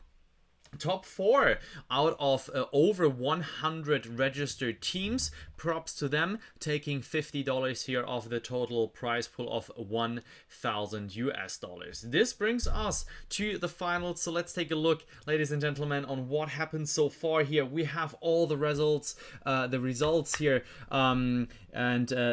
Last but not least, we are going to see Rage Pingers versus Team Solo Mid in the grand finals. Another best of 5 series. Here in the bottom you see the 3-2 for Nemesis Titan in this third place match. That was incredible, and that is exactly, of course, what you guys want to see. Those clutch plays in the last, 20-30 seconds. Pretty I'm still speechless by this. So what we are going to do, we will once again hype the giveaway. Here are the HD60S. You can still enter that one through vaingloryleague.com/blitz-giveaway with 10,000 eyes. We still do give away eyes in the Twitch chat, so to make sure, watch an eye out there. And it's not only Twitch chat, it's also Mob Crush, YouTube Gaming, where parallel streaming to multiple platforms. So keep an eye on any, maybe there is the one or the other higher chance to get your chunk of eyes on a different platform. Winky winky. So a couple of minutes break on the countdown timer, and maybe we will see an Idris or an Koshka. I'm still in high beliefs that the next grand finals are going to show either of those two heroes. So yeah, last words from you guys before we go on a break for the finals. Dowsey, Forecourt Jester, anything you're like, this is absolutely what I want to see or what I'm hyped for? Oh man, I was falling asleep just a little bit due to the hour here in EU. It's 5 a.m., but I'm certainly awake now. Of course. Hyped and ready for this final TSM versus the Rage Pingers. And we'll have to see which one of these guys is able to take the win. I'm just going to be more disappointed if you didn't wink when you said Winky. All right, that being said, we will be back in a couple of minutes. Don't go anywhere. And yeah, grand finals coming up. Rage Pingers versus TSM. We will be right back.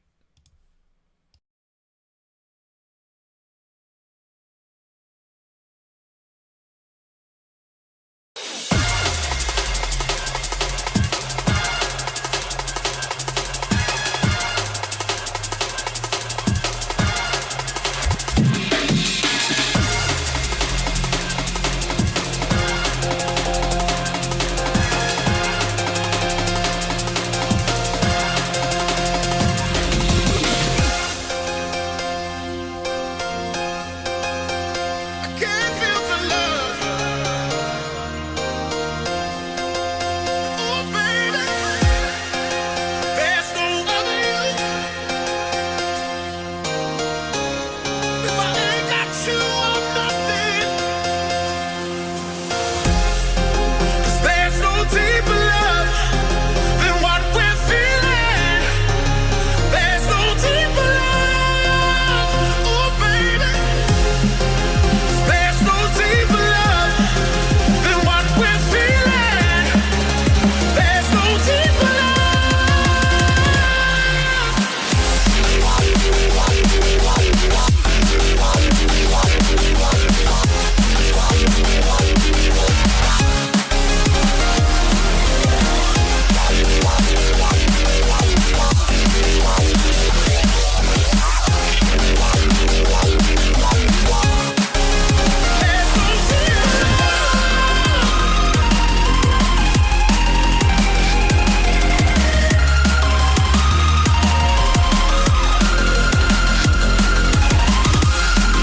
I'm in way too deep and I'm drowning in devotion. I'm lost, can't find a new emotion that's ever enough. And I can't deny it's real, 'cause there's no deeper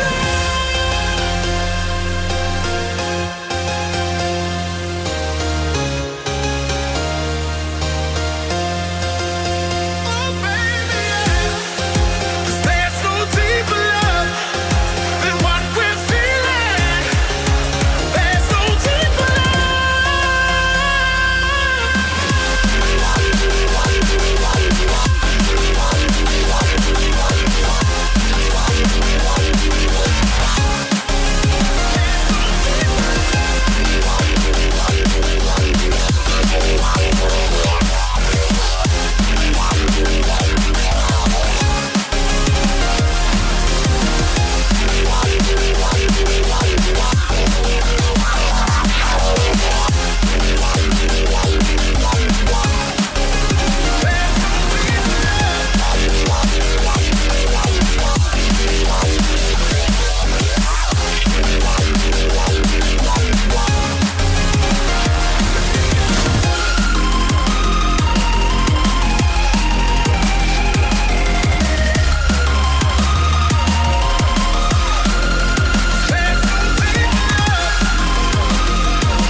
Back we are with the grand finals, ladies and gentlemen. I am hyped. It is Rage Pingers, Team Rage Pingers versus Team Solomid best of 5 series. We have seen a phenomenal third place match versus Macronus and Nemesis Titan. So I am excited for this game, and we got everyone ready. Almost. Yeah. I just disconnected. My No iPad worries, literally no just worries. went to sleep. No worries. But hey, at least I'm not going to sleep, so there's that. Yeah, of course. I mean, it's early, winky. So yeah, we are almost in the grand finals. About to start any second from now. So we got Best, Chuck, NA, Flash X, and 1C, the usual 3 guys for Team Solomid. We got the big dog, Maurice the Beast, and Adial for Team Rage Pingers. We're starting into this draft right away. It is a best of 5, and gentlemen, let's hear some analysis about the picks here. I see Best Chuck and a aggressive Ringo.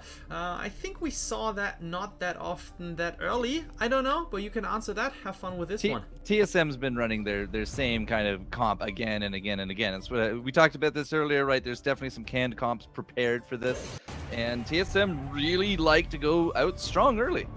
Yeah, and I like that, to be honest, because I think that's where teams like SK Gaming struggled with the Blitz game mode, was that they weren't creating these predefined comps, whereas like Lemon and Lime and other teams in Europe were certainly doing so. So I like that TSM have come into this. They've decided what they want to play, and they're sticking to it. And it means that they're getting stronger at it every time they play it. On the other side, it is a Catherine, Baron, and Sky. Interesting composition. We're going to have to see which Catherine prevails. Will it be Flash X or Maurice the Beast? Find out. It's game 1 of this final. Big Dog has already thrown out the ion cannon, so well, that's out of the bag. A 90-second cooldown, no biggie. It's not like the game only lasts 5 minutes, so that will definitely a mistake. We'll have to. Fingers will still be able to do without it, but the Baron Catherine combo has actually worked out. I want to say statistically well. I know that there's been a lot of separate play with them, but when they get put together, at least today, they have seen success. Yeah, certainly have. I think it's great just because Baron needs that front line to allow for Peel, allow for him to get away, and you're especially going to need it against Vonsi's Alpha. It's been very deadly all of today. Vonsi has just been getting onto the back line and doing so much work with it. Yeah, absolutely. So Weapon Baron, we got that Crystal Sky. This is actually one of those situations where I'm not really that mad about the Crystal Sky, although I'm still going to go with the weapon, and Vonsi is finding that out.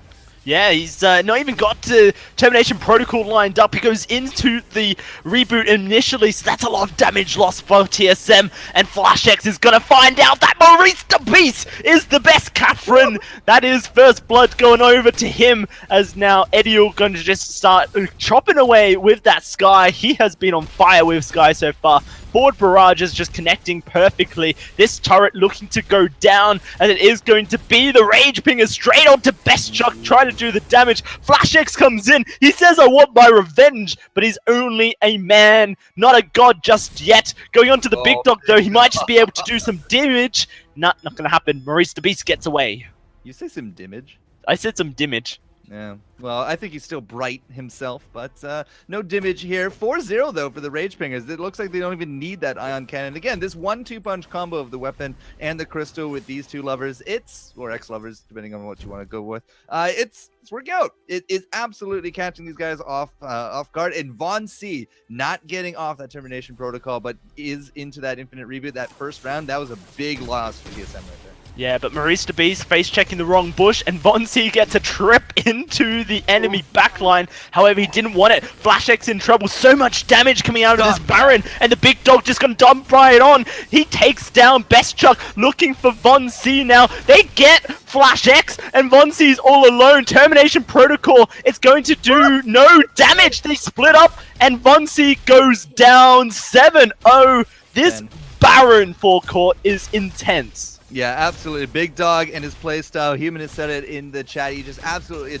Big Dog and his playstyle. And I think, again, like these canned comps are working out great. There's no steal. Best Chuck will finally put a point on the board for TSM, and he's looking for the second, but now he has to deal with the support fire there from Ed. He is going to get a big hit there on top of Maurice, but will that be enough to burn down? It's not. I just don't think it's enough. No, and now they're going to go for the Crystal Miner. Look for 3 points, but it is a minute and 30 seconds left on the clock here for TSM. Crystal Miner should go down, so that will put them on 4, but then they have to make up 6 points in a minute and a half. Makes things so hard, and Best Chuck is taking a forward barrage to the face. Not a great start. Vonsi is on 3/4 health. They need objectives, they need kills, and it doesn't look like TSM are really in position to get the kills just yet, because Rage Pingers are playing smart. They're playing back, but now this Gold Miner has been started up. It's going to force Rage Pingers into a situation where they do have to fight. Ion Cannon does go down. The Porcupine Mortars as well, but they're not just laying down the damage onto the team. The Gold Miner will go TSM's way. They just need 3 points now. Flash X goes low. Termination Protocol does land on the backline, but Vonsi is not going to live through that reboot, and Big Dog is just destroying everyone. That's going to be a double kill for Ediel, and that should be enough to secure the first game for Rage Fingers. Maurice the Beast and that very clutch block out to the silencer at the end of it all. Flash X not really able to make anything happen for his team, despite the fact that we had all these infusions out. It's just Vauncey not really getting the start that he wanted, and he's been largely ineffective. This is the first time we've actually seen an alpha really get dumpstered this hard. Yeah, 20 seconds left and TSM want blood. They need the kills, they need the objectives, but Big Dog says, I'm going to bring the fight to you. Vauncey on the back line, Best Chuck practically out of this one, so low. They're going straight onto Maurice the Beast, but he's not the main target. Big Dog does get bursted, but not enough. He takes down Best Chuck, and that is it. 5 minutes go through. Big Dog will not even die to the slow-mo auto attacks of Flash X, and Rage Pingers take game 1 of our Blitz Grand Final. Big threat was identified with Vauncey. Everybody rocking the Aegis. We had their own Crucibles there as well. There was virtually no lockdown available to TSM. It got blocked time and again. The positioning was good. Vauncey hits, what, 1 out of 4? Ults to any real degree, and even then with so many blocks available, the Ringo ults didn't claim a life there either. Maurice the Beast, came down to an inch of his life, but an inch still meant that he lived on. Well, yes, a very interesting first game, I have to admit. I mean, of course, Rage Pingers here with especially also the Big Dog here with a very strong performance. Also, I did like the Sky from Ediol was a very good mechanical gameplay. But overall, I have a little bit the feeling that Rage Pingers, they wanted to start really strong with their composition. I have my doubts if they can keep up the pressure against Team Solo Mid here in this best of 5 series. That's just a little bit my feeling. Is that something you guys can agree with? Or is that something you guys say, well, no, I think Rage Pingers, they now want the first place. They will march right towards it in this best of 5? It's a little bit strange because TSM in their semi-finals 3-0'd Nemesis Titans, whereas Rage Pingers went all the way in their semi-final against Maracas, and that was a 5-2 slog. And then Maracas against Nemesis Titans was also a 5-2 slog. Sorry, a 3-2 slog. So that makes me wonder, did TSM just get a really easy run against Nemesis Titan? Did the TSM playstyle just completely counter Nemesis Titan? Or is TSM lacking in the game we just saw there? Is that not TSM's true form? I guess we're going to have to find out. The next game we'll go through. I'm predicting a Adagio Cruel Finn from TSM, but maybe they give me that Idris I want. Alright, we will find out right now. The draft has been started, and so there is the Idris called out here from Dowsay, the first one in this North American tournament as of the stream matches for today. And gentlemen, this game is all yours. Idris. Woo, Idris. We've been waiting and watching and hoping and everything else that we've been doing out there, Dowsy. But now to go with Vauncey on Sky. Not a typical pick as of late for Vauncey, but he definitely knows his ins and outs here of Sky. Yeah, certainly does. And I wonder if this is going to be a double crystal power composition for TSM, or if they will play weapon power Idris. That does mean that they will have a lot of range if they go crystal power on Idris, but I feel like the damage won't quite be there. And yeah, Best Chuck will go weapon power, which synergizes really well with Flash X's ability to lock Rage Pingers in a fight. The Big Dog, however, is going for that big blue button forecourt. It is going to be this crystal power jewel here and a weapon power Vox, so we'll have to see if that is effective. Well, you're going to need to build into a little bit more cooldown than that, Big Dog, but we'll have to get a little bit more cash. I do love that skin for Jewel. You do got a skin to win, but it almost feels like it's too easy to defeat a Crystal Jewel in this game mode. Like, if you have any kind of blocks, any kind of mobility, you can just really step out of the big 1-2 punch that is the Big Dog and that big blue button. But if Rage Fingers can do this right, if they got those silences, if Maurice the Beast can come through with a really nice quibble, a really nice anchor, that will take this squishy TSM team to town. Idris and Vauncey aren't exactly renowned for their toughness. Sure. Look at the infusions as well.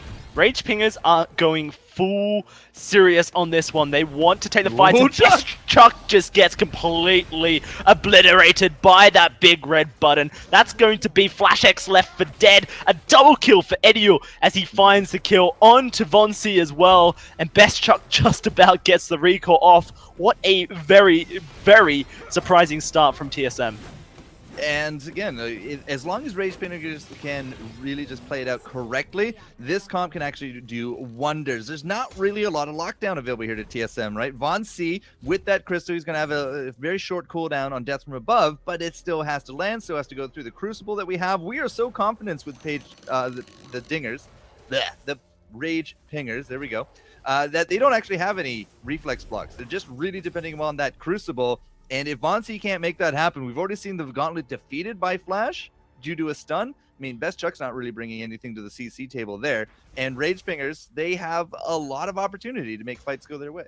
Yeah, and I kind of like the Crystal Power Jewel in this scenario because for TSM, their composition is about poking quite a lot before they go in for the all-engage chakrams, forward barrages, but Jewel can poke it just as good, if not better, with that big red button, especially if TSM does decide to group up, and this is where things get a little bit scary because they are grouping up, the damage is going out, Wait for It is there, but Depth from Above doing damage. That's a great block coming out of that Finn. He just completely annihilates Best Chuck. Ediel jumps forward and he's going to take Vonsi down. And Flash X, not much you can do by yourself, buddy. 7-0. Where are TSM? Rage Pingers are stomping.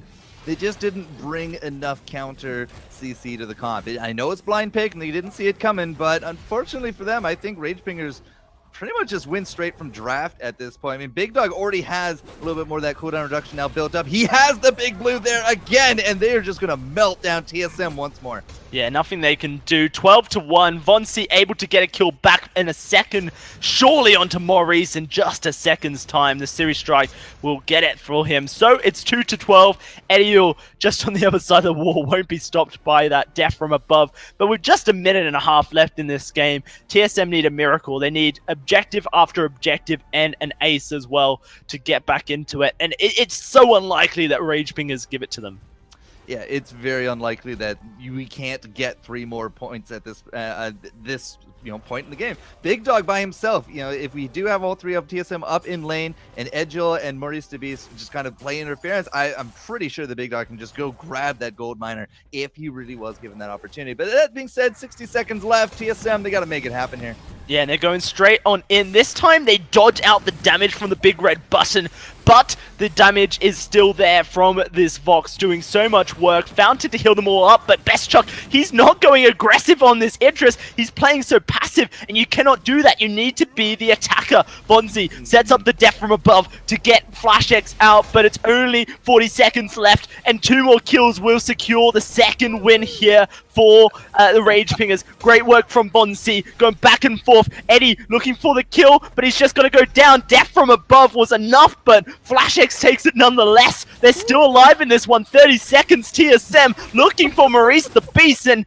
this tanky Finn is not going down anytime soon. So the turret is the case. They get him, but there's the big red button. Best Chuck in trouble. 20 seconds left, 10 seconds left, and TSM are not going to find 8 points out of nowhere. That is Game 2 going in favor of the Rage Pingers, and I'm not sure what TSM can do to get back into this series. Well, let's just say a prayer for Idris. Gets 1 game in today, and unfortunately does not show up into the rosters here. So Rage Pingers again, there was just not enough counter CC from TSM. They just really didn't have the tools in the shed on this one. It's a great comp out of Rage Pingers. And Maurice the Beast, you saw it. He's so hard to kill. A lot of cooldown being rocked here. It did afford a lot of just spectacular plays out of the Big Dog. And I want to say that TSM at the end of it found their stride, but they kind of didn't. It almost took a full 60 seconds just to bring Maurice down. And in a 5-minute game, that kind of longevity is godlike.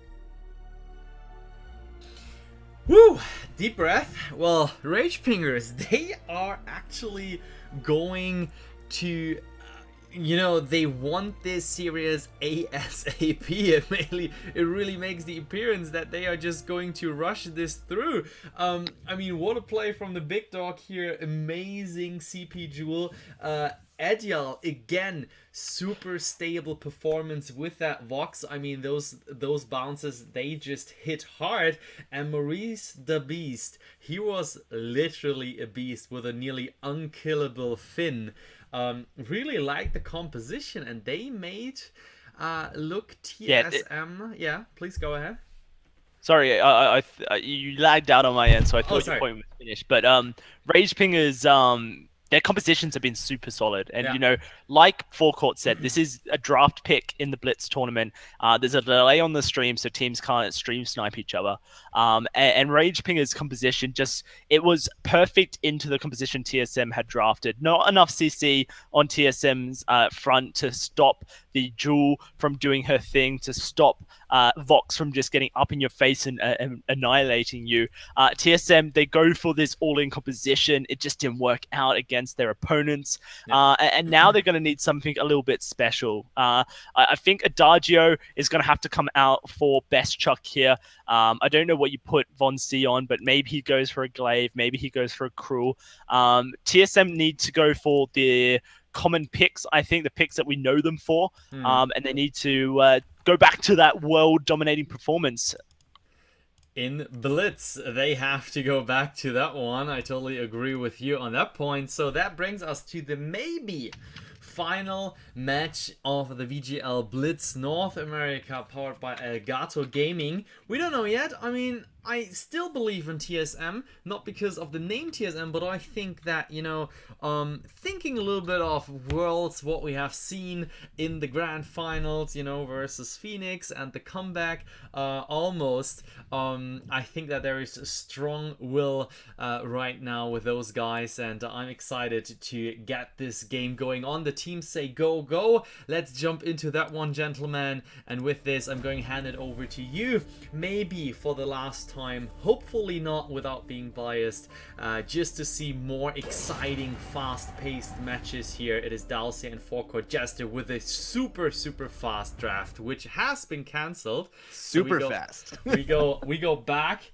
and check what is the situation.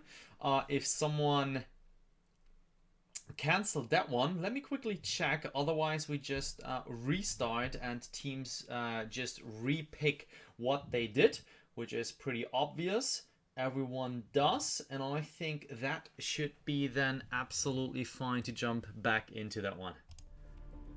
Well, it is game 3 here for Court, and Rage Pingers are 2-0 up in our best of 5 series. This is their tournament winning match.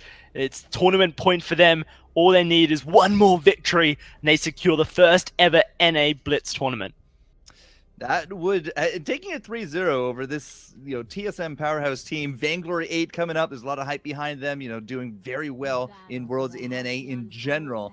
But Rage Pingers not to be slept on at this point. They've really prepared for this tournament. Their play has been outstanding, really good, cohesive, and teamwork and communication. I'm very excited to see how far Rage Pingers will go in the Challenger series moving up. But yeah, for now, Best Chuck, Flash, and Von C. We've seen this comp from them before. Von C can be a terror, but he's also been shut down almost 2 games in a row. So we'll have to see what the Rage Pingers have up their sleeve. Right, and I called it. Cruel Adagio. They need to go back to basics. They need to go back to what they're known for, and it's exactly what TSM are doing here. Von C's Cruel was pretty insane in the games against Nemesis Titan. He was hitting ultimate after ultimate onto key targets. Really had the boomerang going for the extended stun. So we'll have to see if TSM can continue it. They're looking for an engage here, straight onto Maurice the Beast. This Lyra doing damage. Great Accord pulls Big Dog back in, but Big Dog's Scarf has been something legendary, really. Just able to position in a way that he isn't truly ever caught out, and he can return the damage so quickly. Exactly what they're looking to do. Great reflex from Von C, but he's going so low. Heal comes out. Best Chuck able to lay it down, but the slow is there. Fountain from Flash X. TSM not wanting to be done yet. A polite company will disengage the fight, but TSM are so low, and Rage Pingers are continuously putting the harassment onto TSM. Yeah, they've survived the onslaught. They're now pushing back up against TSM, and well, minus that Kroll, right? They're not exactly going to be doing very well. Here comes Bonsi from the shadows once more, but I mean, it's anybody's game. Right, and he's not throwing out these Hell's Heart. There it is. The stun goes on to Big Dog, and that will secure the kill onto this Scarf. First blood TSM. Looking for a second, but Maurice the Beast, he's so fast, and he will just be able to get away from this one. So TSM will have to be happy with their solo kill, but a Storm Crow on Vonsi's Cruel. As long as TSM can keep Maurice the Beast and Ediel in the lane, that's going to be another 3 points coming their way with the Gold Miner. Yeah, but if they get wiped right here, they could immediately go down, find Vonsi. It's up to Flash and Adagio to get out, but it's just going to be curtains here for Best Chuck. There goes Flash as well. Weren't able to get to Vonsi in time, but if they push out this turret, that's just going to be the ball back in their court. Yeah, TSM, they need to stop this. Vonsi trying his best, but the turret just goes down so quickly. Scarf, he takes it down so quickly. Hell's Heart will stop the Dragon's Breath there. Vonsi still alive, going in, has Best Chuck to heal him up, and he gets in there just in time, but it's not enough to stop him from falling. And now Best Chuck, he's in trouble. Looking for Big Dog. Gets the kill. Fountain comes through. Best Chuck just going ham. Looking to just dodge left, right, and center. And Maurice the Beast gets pulled into his death. A double for Best Chuck. Looking for that triple kill onto Ediel. Just continuously laying down the damage, but he'll get stolen away by Flash X. A kill's a kill, and TSM will be happy. 7-6, and now the Gold Miner in their sights. Best Chuck just not going down. Not only is the heals and the crucibles, but Flash X coming in with shields from the Polite Company on top of it. Just could not get through it. This is how finally some big momentum for TSM. They're up in points 10-6. No Gold Miner here available, and a minute and a half left into the game. If Ragefingers lose out one more fight, they might just lose out the game.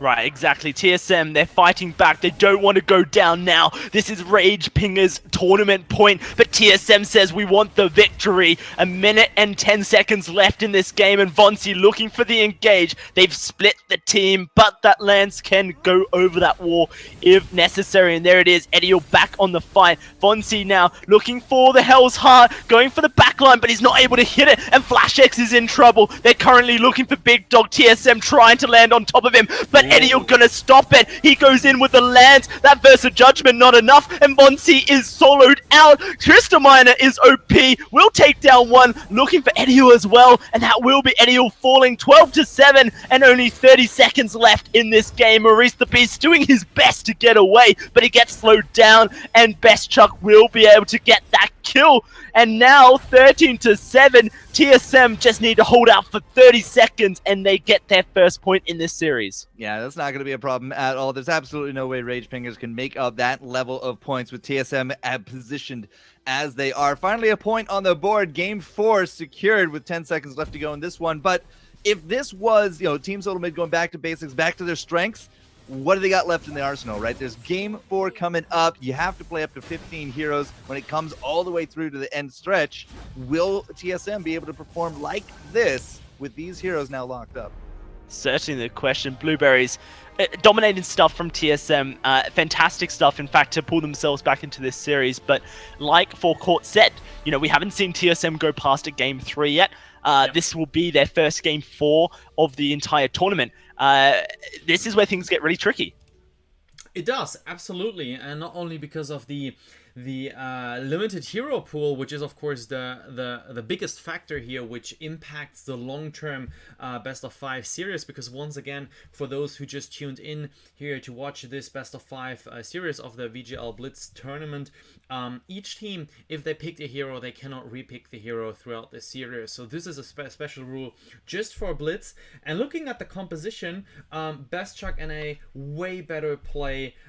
Flash X felt like he as a roamer could absolutely find more his rhythm in this game mode, and Vonsi with the Cruel was very good at distracting and like split doing the objectives. I think that worked out way better. However, from a statistic point here, Ragepinger still very good. suffered little loss across the board, but TSM, I still keep this opinion up. They are likely here to force them into a 5th game, and that would be something I personally would like to see, because then we see how good the teams actually are on a very, very wide pool of heroes. So Forecourt, coming into this next game here, do you is there anything what you would like to mention before looking at the draft? Anything what you would like to see in terms of hero composition or terms of approach from the teams? Well, I'm gonna have to lean on Dowsey here a little bit. I'm pretty sure Team Solomade still has a fortress up their sleeve. Yes. Yeah. I would absolutely say put that flash on that fortress and kind of get back to it. Vonsi, I think, can still play out Glaive here as well, and that has worked out for them. Question is, do you want to have this fortress right now to force it all into a 5th game, or do you think they have something up still? I play it safe. Not that I'm have a huge amount of tournament experience, but if I'm on game 4 and if I lose out, now is probably the best time to make sure that you get into that game 5 and just hope that Rage Pingers are in the same situation as you are by then. That's it. Game 1 is when you experiment with stuff. Game 2, you still have the ability to experiment, but it's riskier. Game 3, you just need to go all out. Game 4, all out. Game 5 is where it's at. So for TSM, they just have to play their strongest hand now, and hope that the 5th game, if they make it to it, is in their favor as well.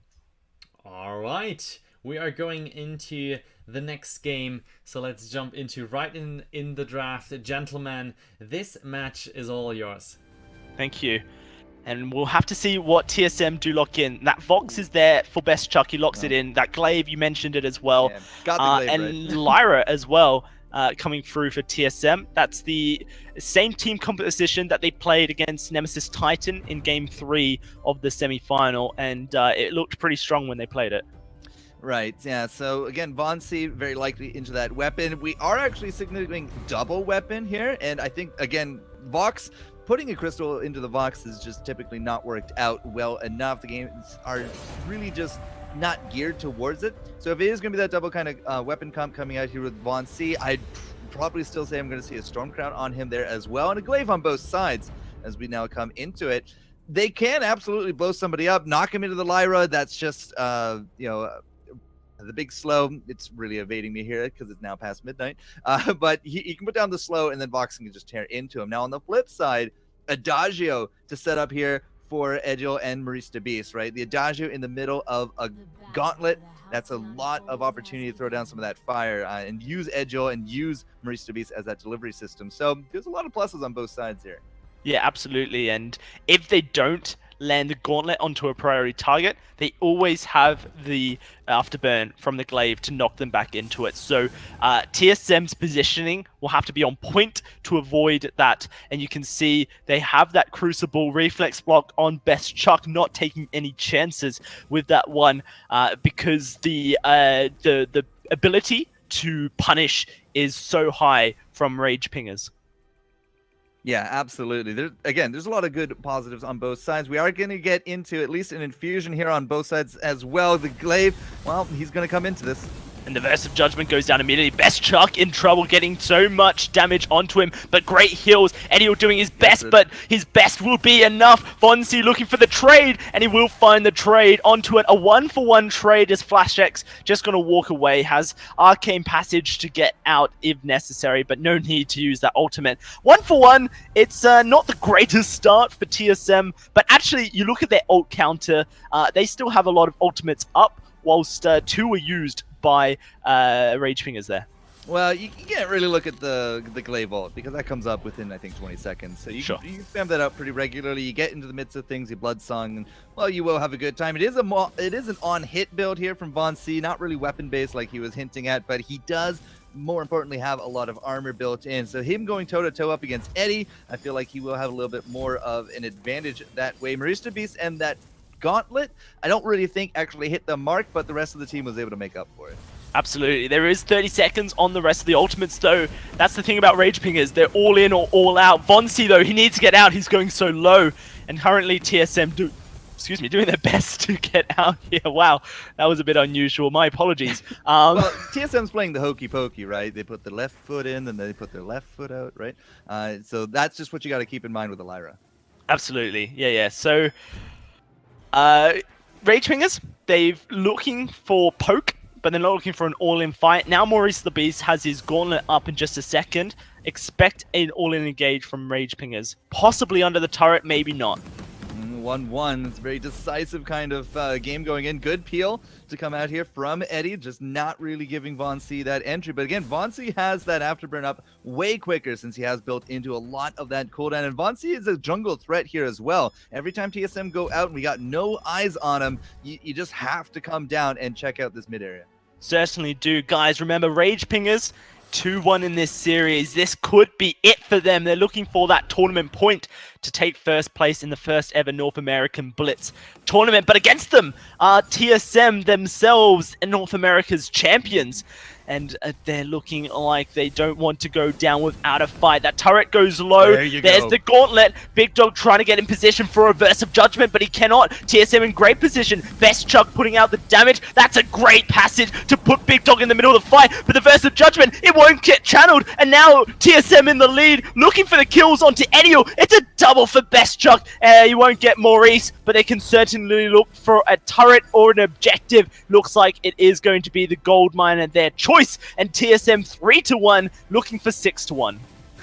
Well, if they can get 6-1, their odds are going to go way up into this game. 60 seconds now left into it. Gold miner, no, they are going to just toss Maurice back into the gutter. 6-1, and now on the retreat. TSM is going to waste a lot of Rage Pinger time here if they do go for this chase. Instead, now they're coming up to lane. That's the better situation that they want to be in. If they can take out the turret and take a team fight, they will still win, but it's going to be close.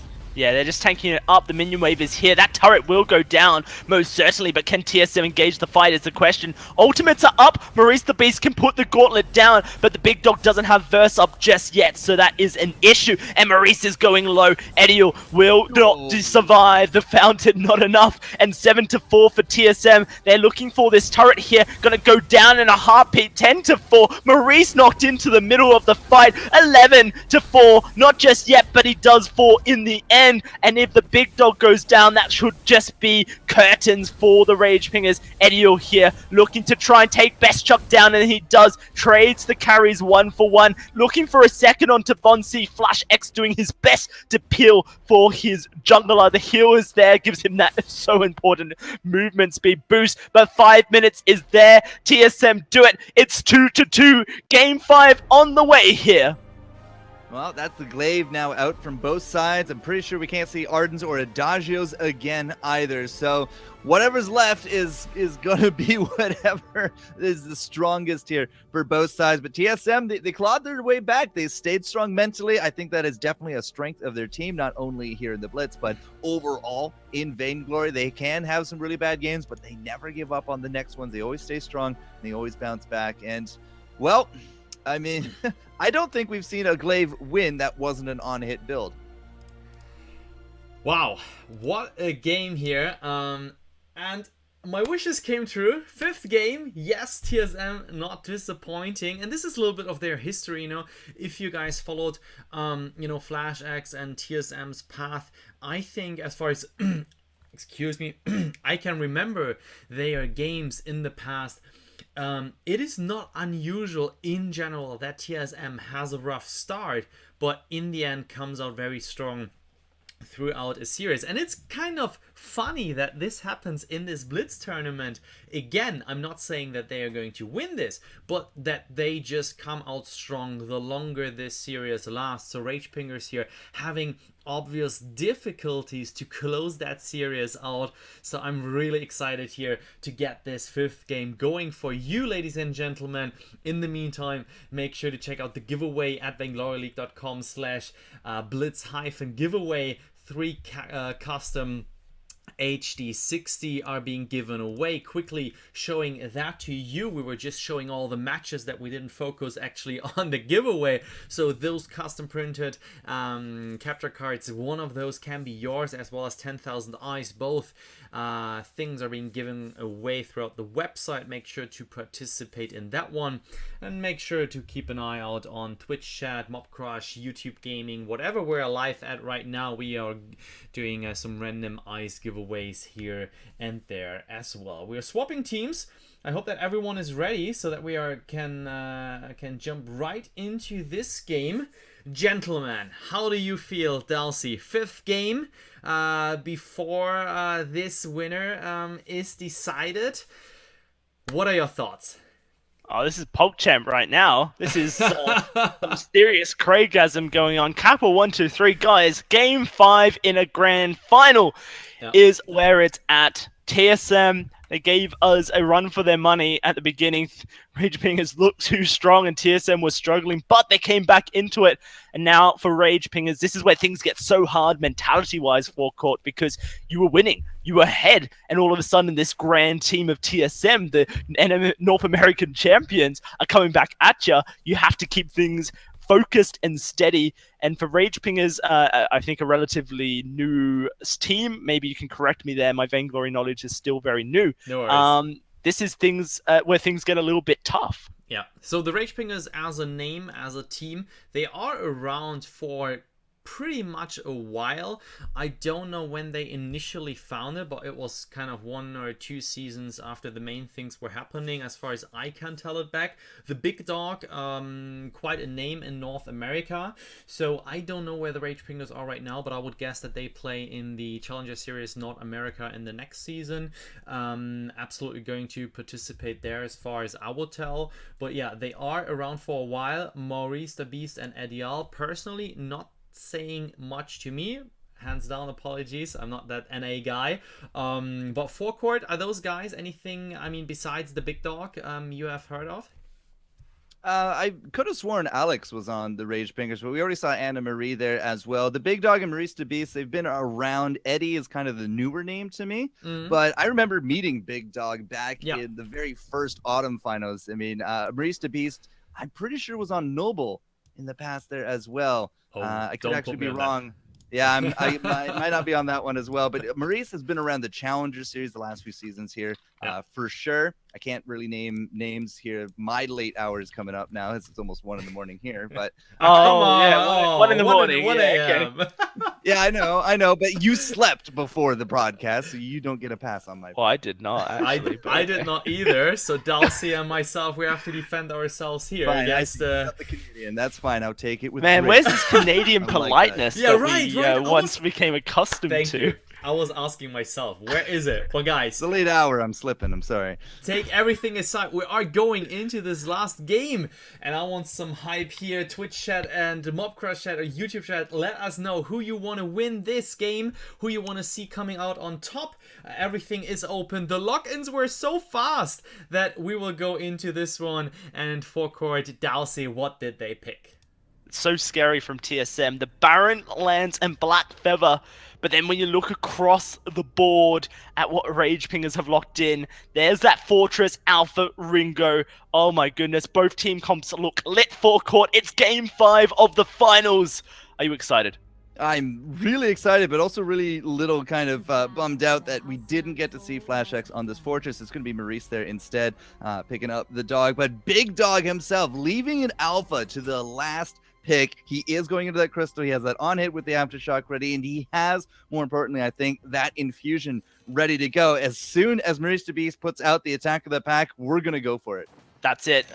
Just watch these two team comps collide, because both team comps want to get in your face, want to do the damage. And Von C, he could just go straight in. Flash X starts it up, but here comes Big Dog. The Alpha wants in, but she can't get too close. What is that? Disengage. TSM immediately fall back, respecting. But the gold miner has been started by Rage Pingers, and it's going to go down so quickly. Can they steal it? No, they can't. Rage Pingers get it, and now they're looking for the fight. Flash X the target. They're going on to Von C. Big Dog with that termination protocol, but Flash X knocks him away. The Giffian's wall so strong. Still, Rage Pingers, they do the damage on to TSM, force the recalls here, and now they're going to see what they can do to this turret.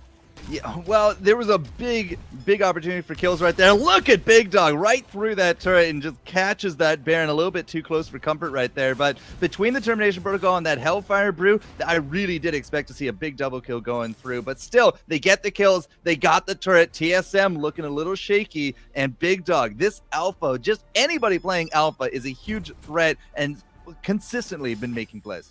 Yeah, if TSM can catch Big Dog out all alone, though, this is perfect time, perfect opportunity. And yes, that will be the kill going over to TSM. 7-1 in favor of Rage Pingers at just 1:50 seconds. Now TSM looking to secure the gold miner and put an extra 3 points to their name.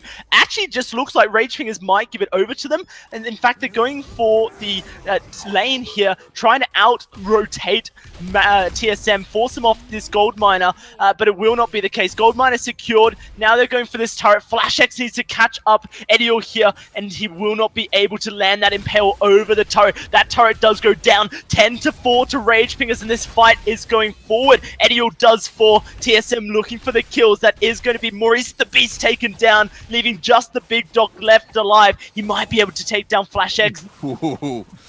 He goes for the Termination Protocol, and he hits it on to, Chuck there. And so he will go down, but that Alpha will finally get taken down. 7-11. This game is suddenly closer at the halfway point. Yeah, strange interaction there, just looking for that gap close from Big Dog on top of the Baron. Eventually did get it and gets the kill. More importantly, though, like, staggered deaths is just wasting time against TSM. It's now 3 minutes in, and they're so far back. They've lost out 2 turrets, right? Any kind of big chase now to happen from Rage Fingers. They have a Fortress who really wants to play, fetch with TSM right now. There is no safety net. TSM have to really just take the fights here in the mid because they can't retreat very well.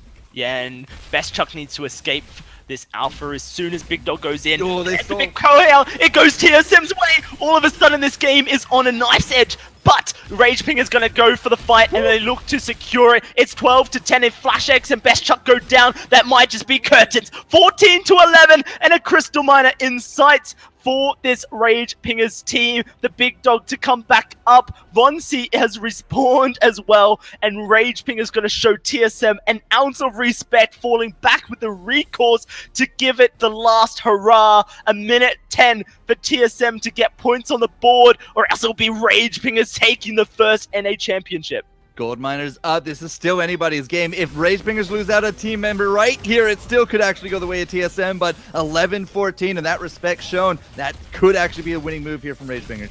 Vonsi, though, going low. One member of TSM dies, and they lose. Vonsi, one member goes down, and you lose. It's Best Chug. They're going for Termination Protocol. Doesn't quite hit. Vonsi still low. All they need is one kill here. The clock is ticking. Here comes Maurice the Beast looking for the kill, but he cannot get it. FlashX, he's going to go in. That's a double kill for Best Chug and Nay. 13-14. Big Dog wants it, but he cannot find it. TSM got the kill. Then they've got 20 seconds to secure the game. Take the first NA Blitz title for themselves. This turret will go down. TSM did it. Oh my god. Just the juggling. Maurice was just a dog with a bone right there, and Vonsi just kited it out so well. Again, big emphasis on the fact that we built up that defense. TSM did not go into this one as glass cannons, and they were able to make up the difference by the end of it all. Big Dog got to feel real bad about that last hit. Just could not bring these guys down. Wow. Guys, I'm absolutely done. I don't know what to say. I'm speechless. What a game, and the micro mechanics from TSM, juggling the right word here, absolutely kiting around, just waiting for the right, milli-split second to do the exact right thing. Dowsey, what a finals. I'm breathless, man. I just wish that I was on an NA time zone so I could give justice to what we just saw there. Team Solo mid, incredible stuff to be able to kite back and avoid that single killing blow. Von C was on 50 HP, I swear, for a solid 10 seconds, and Rage Fingers just couldn't get on top of him to get the final kill. Yeah, it was. I'm shaking my head here. I'm just shaking my head. Just like I'm watching it again right now. Yeah, and me it's, too. all they had to do was turn on Von C early. Like, just don't go for best truck in the back, right? He's sitting there, and they're like, okay, we can do this. Von C goes down low. There was just nothing to hit the Black Brother. They just totally ignored him for the first 30 seconds of that. It's outstanding. Yeah, I'm just watching it right now again. It is absolutely crazy what was going on there, and yeah. All three members like so low health, and then it was just not possible for the big dog to go in. Wow. Crazy stuff, ladies and gentlemen. TSM winning this VGL Blitz tournament powered by Elgato Gaming. GG, well played. Of course, you're winning $500 US. We have the graphic up here. There we go. Team Solomid first place. Congratulations, of course, as well to Rage Pinger second place here. $350 US. I think 300. Excuse me. A little typo there. Nemesis Titan $150, and Mekaris here with $50 for fourth place. So those four teams making it all the way over 100 registrations, you know, in a 64 single elimination bracket. Incredible. I'm just speechless. Wow, gentlemen, now that we have seen Europe, North America, Blitz, you know, I thought when creating this tournament series, you know, maybe there will be some maybe there will some kind of those matches, but that, you know, finals in Europe and North America will be exactly like this close in terms of skill, in terms of mechanical play. I'm just baffled, and I don't know, what do you think about this whole Blitz thing? 100%. I'd do it every week. All right, we got 4 court. That's amazing. It's a lot of fun, isn't it? You know, it's fast paced. The games are thrown straight into the part of MOBAs that we love, the team fight section of a MOBA, right? Too often with MOBAs, you spend so long farming, setting up the game, getting the momentum going for you so you can start taking objectives and push for that crystal to blow it up. But in Blitz, it ignores all that. It's kills, it's objectives, and you need it now because you have a 5-minute timer. It's fantastic, fun stuff.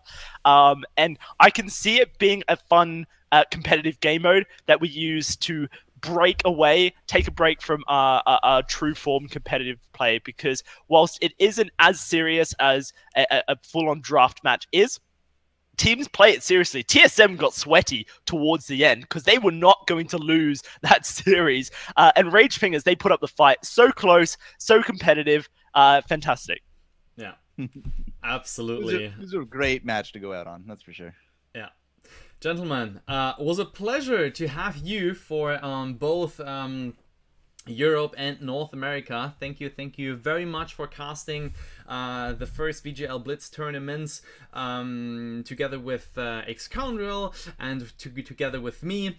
So it was really fun to have you guys. So first of all, thank you very much, Forecourt, Jester, and Dalsey once again. I think tournament could not have been better in any way. So yeah, and then of course, big thank you to all participating teams who showed interest in this new game mode. I know the game mode is still in very early development. I'm sure there will be a little bit of changes and tweaks throughout the next patches, most likely, without promising things. But I think that this game mode is is much fun to watch and to play. I don't want to know what's going on in the voice servers, or you know, in the TSM team house during those matches. I can imagine it's kind of, you know, hectic and fun, and more probably awesome to watch and to hear.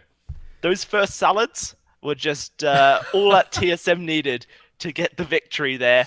I don't know what they put in it. Some apples, some raisins, Right, a right. bit of everything, I think, forecourt. But FlashX, he asked Twitter, what is the best salad to win a Blitz NA tournament? And That's Twitter not what he asks. But he still chose my salad, so I'm going to take credit. Awesome. That's really great stuff. Yeah, guys, thank you very much. Thanks to all teams. We will do kind of a Twitter poll throughout the next week. We want to have your feedback, so if you're watching right now, make sure to keep an eye on Vainglory League on Twitter. We'll do a poll if you want to have more of those kind of tournaments. There is a chance that we will continue this series, so keep an eye. We will raffle some ice with everyone who participates in that one. Talking of ice, we have some ice still to give away.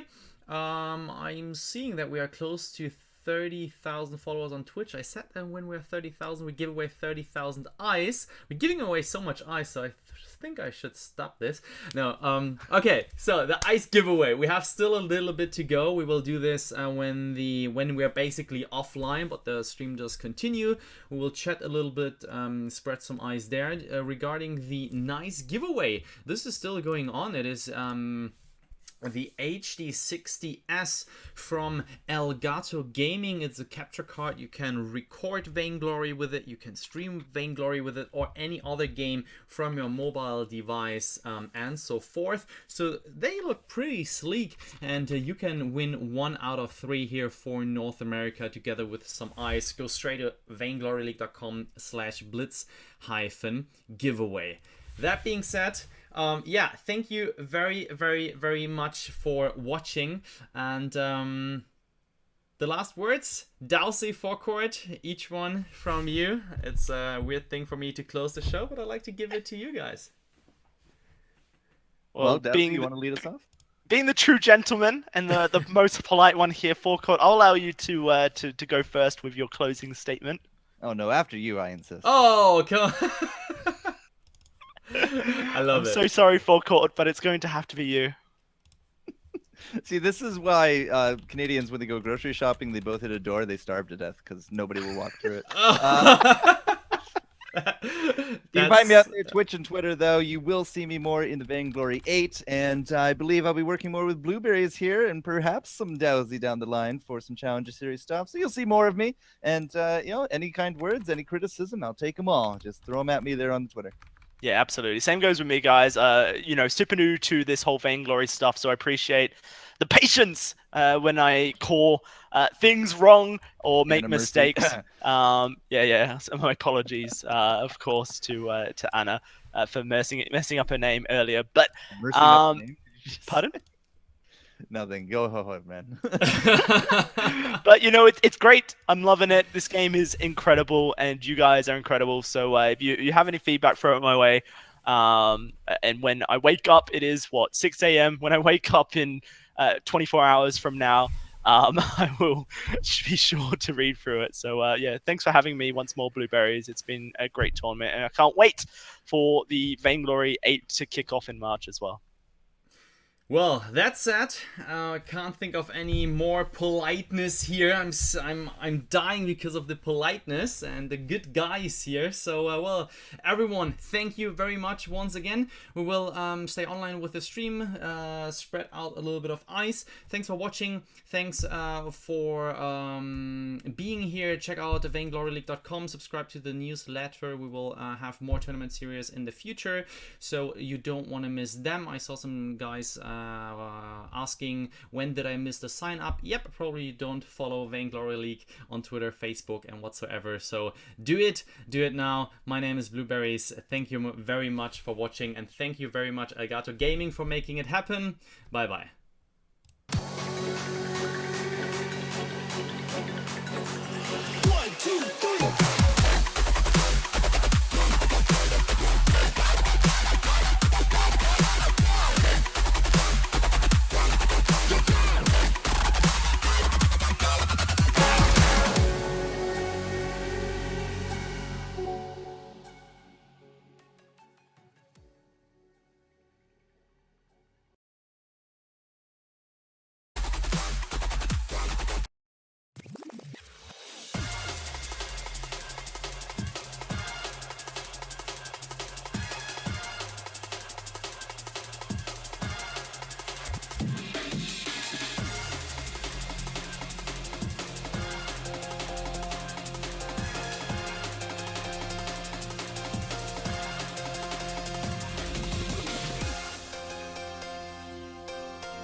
I'm lost, can't find a new emotion that's ever enough.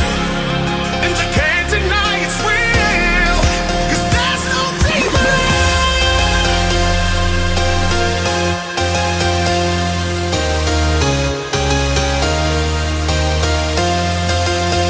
oh baby, yeah. 'Cause there's no deeper love than what we're feeling. There's no deeper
Here comes Maurice the Beast looking for the kill, but he cannot get it. Flash X, he's gonna go in. That's a double kill for Best Chuck and Nay. 13-14, Big Chuck wants it, but he cannot find it. TSM got the kill. Then they've got 20 seconds to secure the game. Take the first NA Blitz title for themselves. This turret will go down. TSM did it. Oh.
before you go.